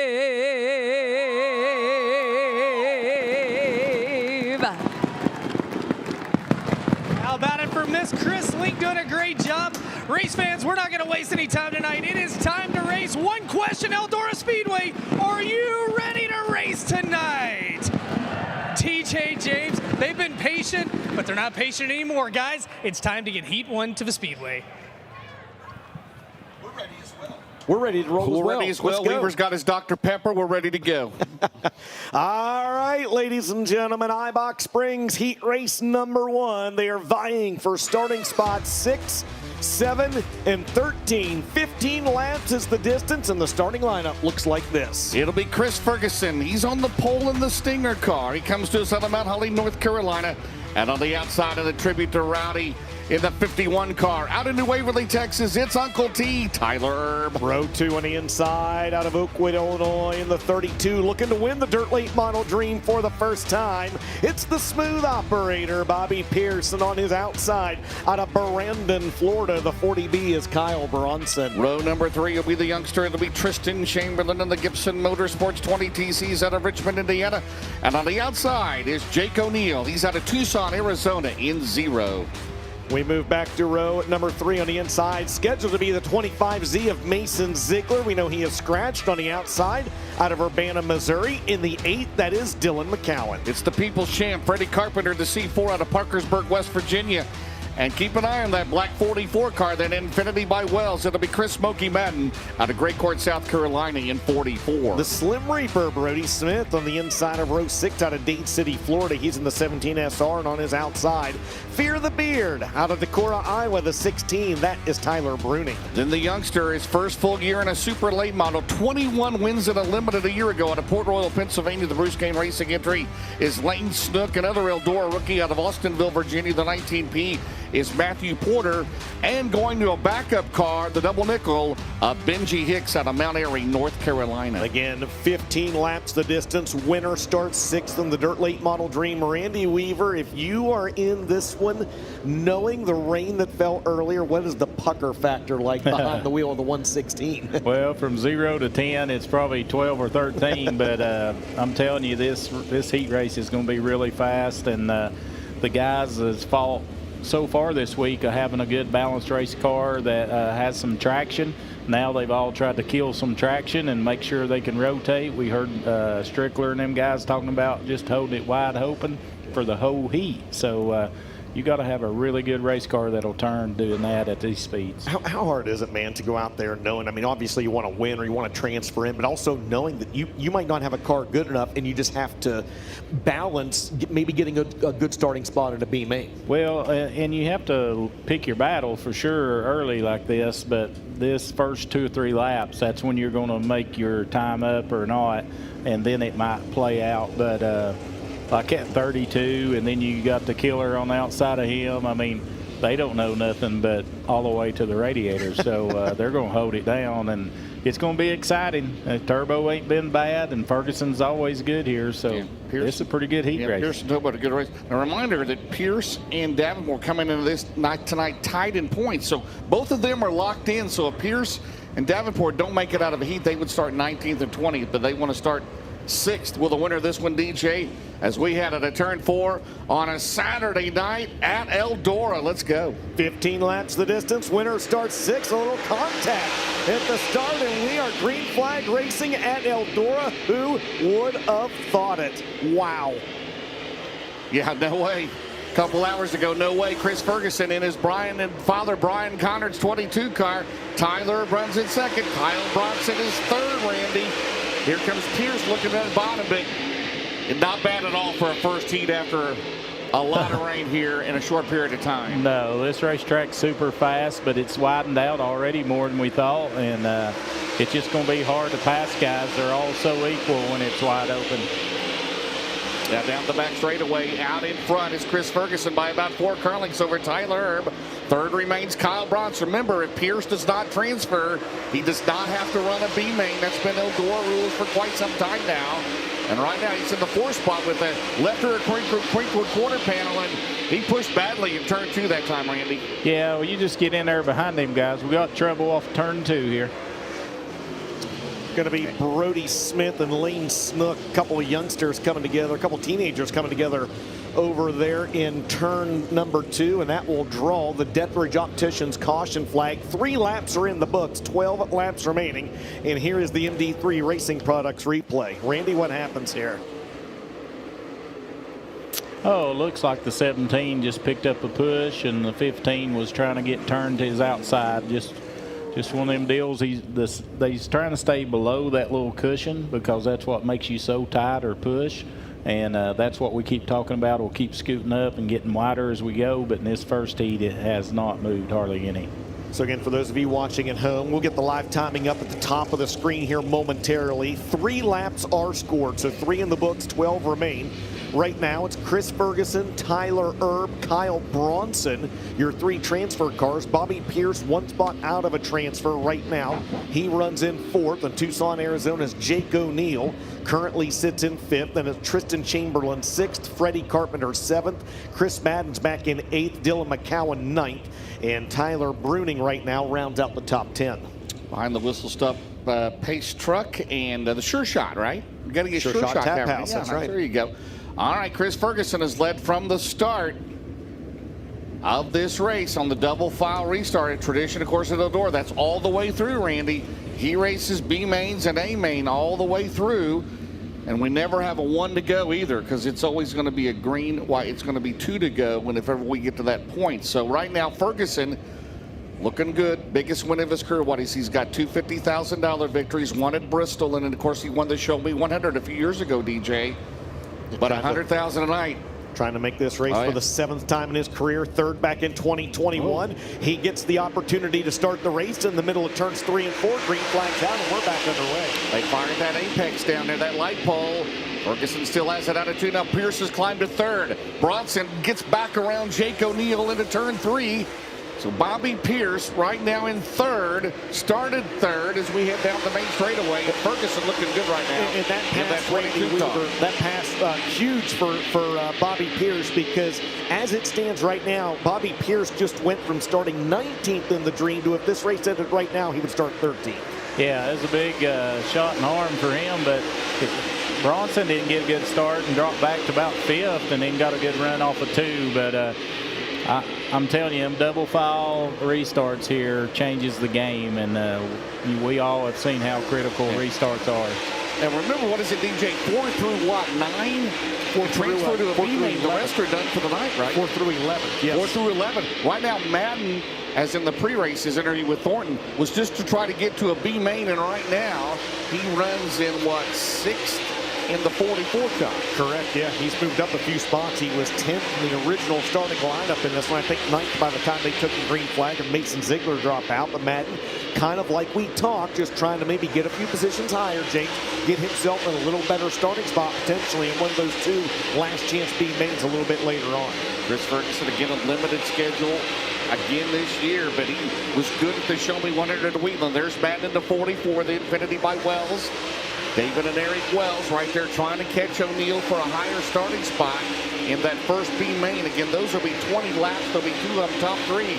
But right now, the top 3, as long as they cross the long anchor scales, but a little bit ways to go yet. 5 more to go for your top 3. Ferguson, Erb, and Pierce, DJ. Yeah, and again, Ferguson and Erb, not much of a battle right now, right? Because those are starting spots 6th and 7th in the Dirt Late Model Dream. There's Pierce. As it stands right now, he would start 13th in the main event, 4 laps to go. It's a 7/10 of a second advantage for Chris Ferguson. As we saw a few weeks ago at the Wheatland, and this Bobby Pierce, he's like McDowell. He can start anywhere and win this race. Pierce started 20th at Wheatland. Got the win there. Turbo is gaining here in traffic down the main straightaway behind Porter. Here comes Uncle T. Yeah, Lane Snook slow in front of him. Will he be able to limp into the infield? He stays under power right now. Battle up front for the lead. There will be 2 to go this time. Snook still trying to get to the infield. He's going to make it. We stay green. Into turn number 1, the battle. Turbo on the bottom. Here comes Pearson 32. They go to the outside of Porter. That was a big move right there. That might have just won the race. And they come out of turn number 4, DJ. 2 to go. As you see now, Bobby Pierce closing on Turbo into 1. White flag, 1 to go. Allgaier Performance, 1 to go. Bobby Pierce trying to get 1 more spot and go from starting position 13 up to starting position number 7. Checkered flag in the air. The winner of Ibach Springs heat race number 1 is going to be Chris Ferguson. 2nd spot down to the line. It'll be Turbo. He will start 7th in the Dream. And finishing 3rd and starting 13th, the smooth operator, Bobby Pierce. On the outside looking in, Bronson, O'Neill, Madden, Chamberlain, Bruning, Hicks, McCowan, and Freddie Carpenter. Unofficially, those drivers will go into the B main. So, Bobby Pierce finishes 3rd. He will start 13th. Tyler Earp finishes 2nd. He will start 7th. And the winner of Ibach Springs heat race number 1. He'll make the Dirt Late Model Dream for the 7th time in his career. Out of Mount Holly, North Carolina, the Schaefer Oil Animal Care Clinic, Fast Laps, Open Hearts, Heckles Plumbing Service, Live Oak Aesthetic Family Dentistry, Spray Foam Technology, Vanilla Cycle sponsored number 22. How about it for Chris Ferguson? Well, Chris Ferguson's going to make his way into the Long Acre Racing Products Tech and Scale area. 2350 the minimum weight requirement after heat races here this evening. It'll be 2250 at the end of the 100 lap Dirt Late Model Dream. So again, Fergie going to make this event for the 7th time in his career. His best finish was 3rd back in 2021, and you can see that he makes weight a-okay. So he's going to roll off the scales just as soon as Shannon Rush from Hoosier Racing Tire takes the tire. And Chris Ferguson will make his way into the droop check. Guys, he is the winner of Ibach Springs heat race number 1. He will start 6th in the 32nd running of the Dirt Late Model Dream. Yep, we're going to get him just like last night. We'll get him backed in there. Man, wouldn't this be something for Fergie? James and I were talking about it earlier, but it'd be a big emotional win. He's got 2 wins a year ago. One of those coming to Cherokee with the Carolina Clash. As you mentioned, DJ looking to make it for the 7th time. Of course, Show Me, USA 100 Diamond Nationals in Bristol Dirt. Chris Ferguson, congratulations on a big win. Is tonight the night you finally get it done? I sure do hope so. Lord willing, got a really good car. I just so thankful to be here. God is great, man. He put me in this opportunity to come out here and win this first heat race. Had to play a couple reindeer games there with Turbo, but everyone knows what you get when you start beside them. But it was a lot of fun. You know, the second start was a lot cleaner. I let them know on the first one. I was like, man, I felt you turning left, so, you know, we're going to play games like that. But it's all race time now. I'm excited. I'm just super thankful. Thanks to all my sponsors, everybody that's watching. Thanks to all my fans, my wife up top, my family, all my crew guys for busting their butt. I'm just super thankful to be here. And just go buy your t-shirt, see my wife, and I'll put on a show for you guys in the 100 lapper. Mama Ferguson, your boy. Chris Ferguson, it'll be Fergie time. He'll start 6th in the Dirt Late Model Dream. Dasher, Dancer, Prancer, Fergie, and Turbo playing reindeer games. Santa cannot be happy with his reindeer there. We've got Ibach Springs heat race number 2, 15 laps. James, they're vying for starting spots 5, 8, and 14 in the Dirt Late Model Dream. The Brad Spoch has 111. It'll be Max Blair. He's out of Centerville, Pennsylvania. And on the outside, the current Lucas Oil Late Model Dirt Series points leader, the winningest Dirt Late Model driver in the country, 13 wins this year out of Martinsville, Indiana, is Hudson O'Neal. The 2 Eldora Crown Jewel winners make up from a year ago, make up row 2 on the inside. The defending winner of the Dirt Late Model Dream, that's Superman Jonathan Davenport. And on the outside, the defending winner of the World 100, it's Ricky Thornton Jr. It just keeps on coming, right? Jackson Ice out of Ocala, Florida. And outside of them, former World 100 winner himself, out of Watertown, New York at the 9 a.m., it's T-Mac Tim McCready. 4 former World 100 winners in this heat race. Row 4, Todd Morrow's been good this weekend. He starts on the inside of that 4th row. On his outside, out of Manhattan, Kansas in the 18, that'll be Chase Younghans. Molina, Oregon's Justin Duty in 15. Luke Morey out of Zeeland, Michigan in 49. And it'll be Brimfield, Illinois' Tim Lance in the 48. He's on the inside of row 6. Scheduled to be on his outside, Aurora, Missouri's Ryan Johnson in the 7. Dalton Cook is a scratch. Hildebrandt's a scratch. Alex Vance trying to get his first Dirt Late Model Dream race in his first attempt here at Eldora. So this track, Randy, it's already, I mean, it's really good, right? I mean, nobody ever dreamed it would be like this a few hours ago. No, and definitely just how smooth it is, and still got a lot of traction. It's going to take a little bit to get it pushed up there to the wall for later on, but man, these heat races are going to be fast, just like that one, and I feel like this one will be even better just because of the traction level and how much wider they can get in the corners now. Guys, worth noting, since Bobby Pierce raced his way in out of the last heat race, next man up in terms of points provisional, so that would be Jonathan Davenport and now Brandon Overton. So Overton at least guaranteed a starting spot. We knew in the main event, Davenport guaranteed a starting spot, but he wants to start further up than 19th as the Sure Shot Tap House whistle stop Dodge Ram Pace Truck makes the left-hand turn to the infield. 15 laps, top 3 transfer. Max Blair on the pole, Hudson O'Neal on the outside, and they will fire in turns 3 and 4. Down the main straightaway, Rob Penlaw with the green flag. This is one they've talked about all day long once the lineups came out this morning. Out at 2 down the back straightaway. O'Neal for the lead on Max Blair.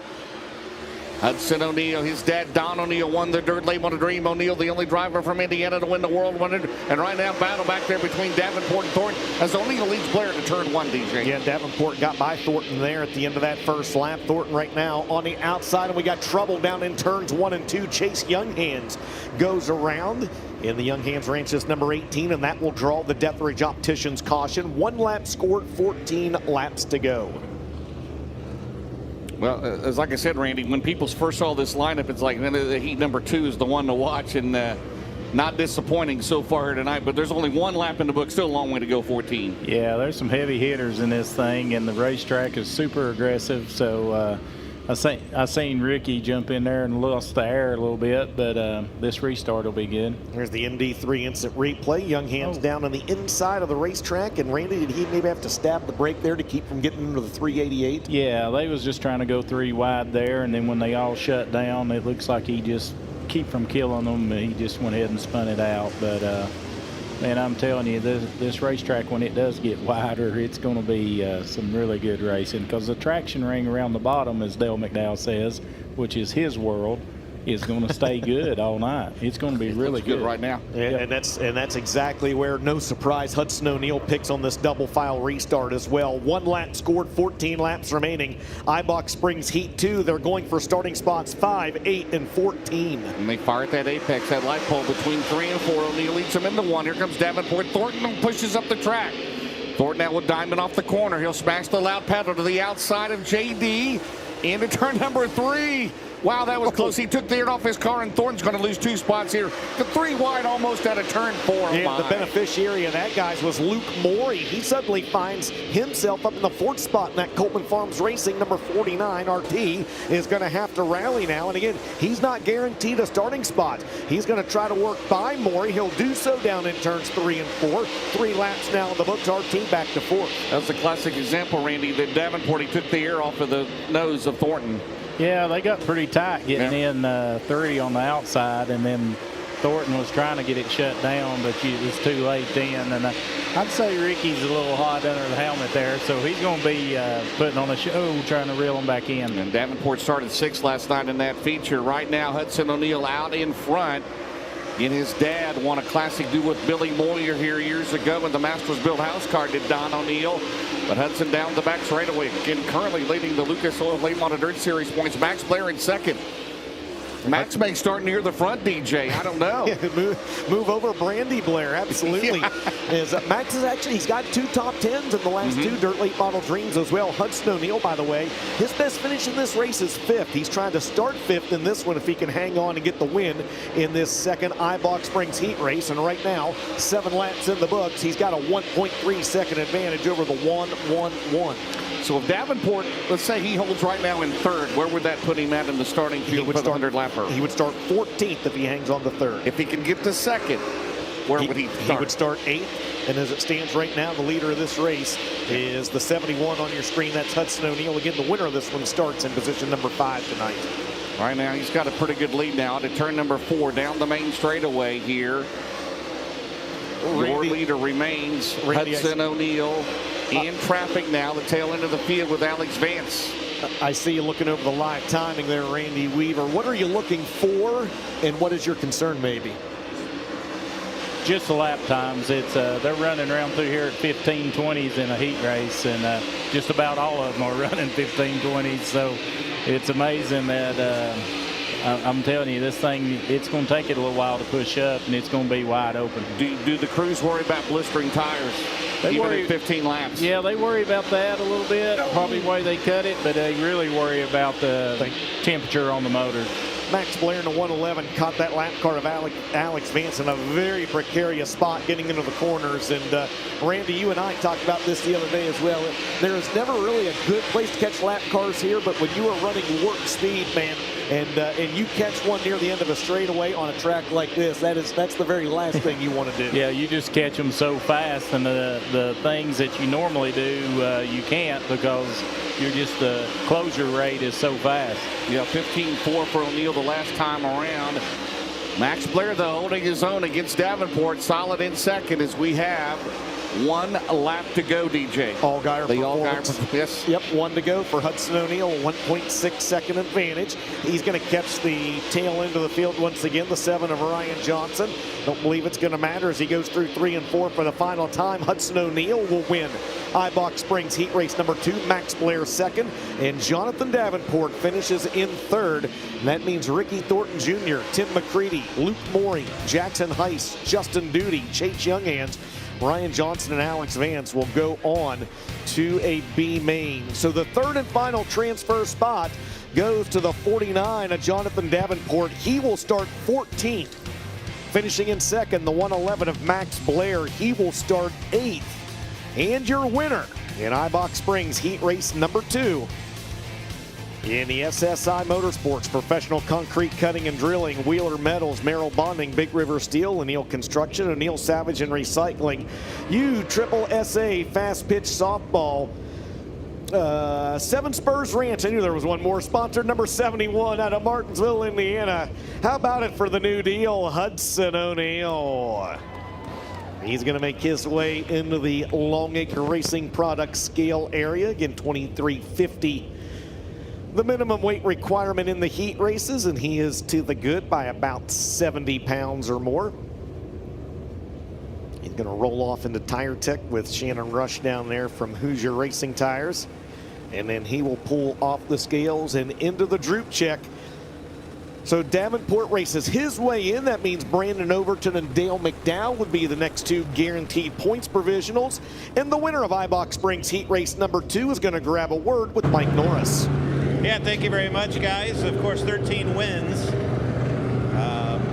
45 top 10s, and 48 starts. That's the most impressive stat, I thought. And of course, he's got wins in the Lucas Oil, World of Outlaws, Hunt the Front, Spring Nationals, former topless Show Me, Jackson 100, Silver Dollar Nationals, Knoxville Nationals, your 2023 Lucas Oil Late Model Dirt Series champion, and your 2023 World 100 winner.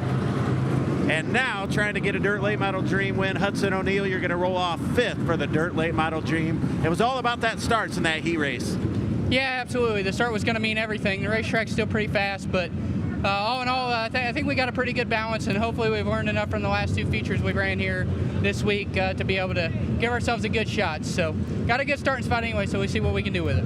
How about it, ladies and gentlemen, the new deal, Hudson O'Neill. All right, thank you very much, Mike Norris. Heat number 3 coming up. Again, 15 laps top 3 as we continue to pack the top of that racetrack in. Big crowd as always here for the Dirt Late Model Dream, and we thank each and every one of you. Been great crowds each and every night. Hey, Weaver, look at that. They are sprinkling the top of this racetrack with water. Now, there's a lot of people sitting here, a lot of people watching at home saying, man, it rained 7/10 of an inch a few hours ago. Why are they sprinkling the top of that racetrack with water? Randy, give them the answer. Well, the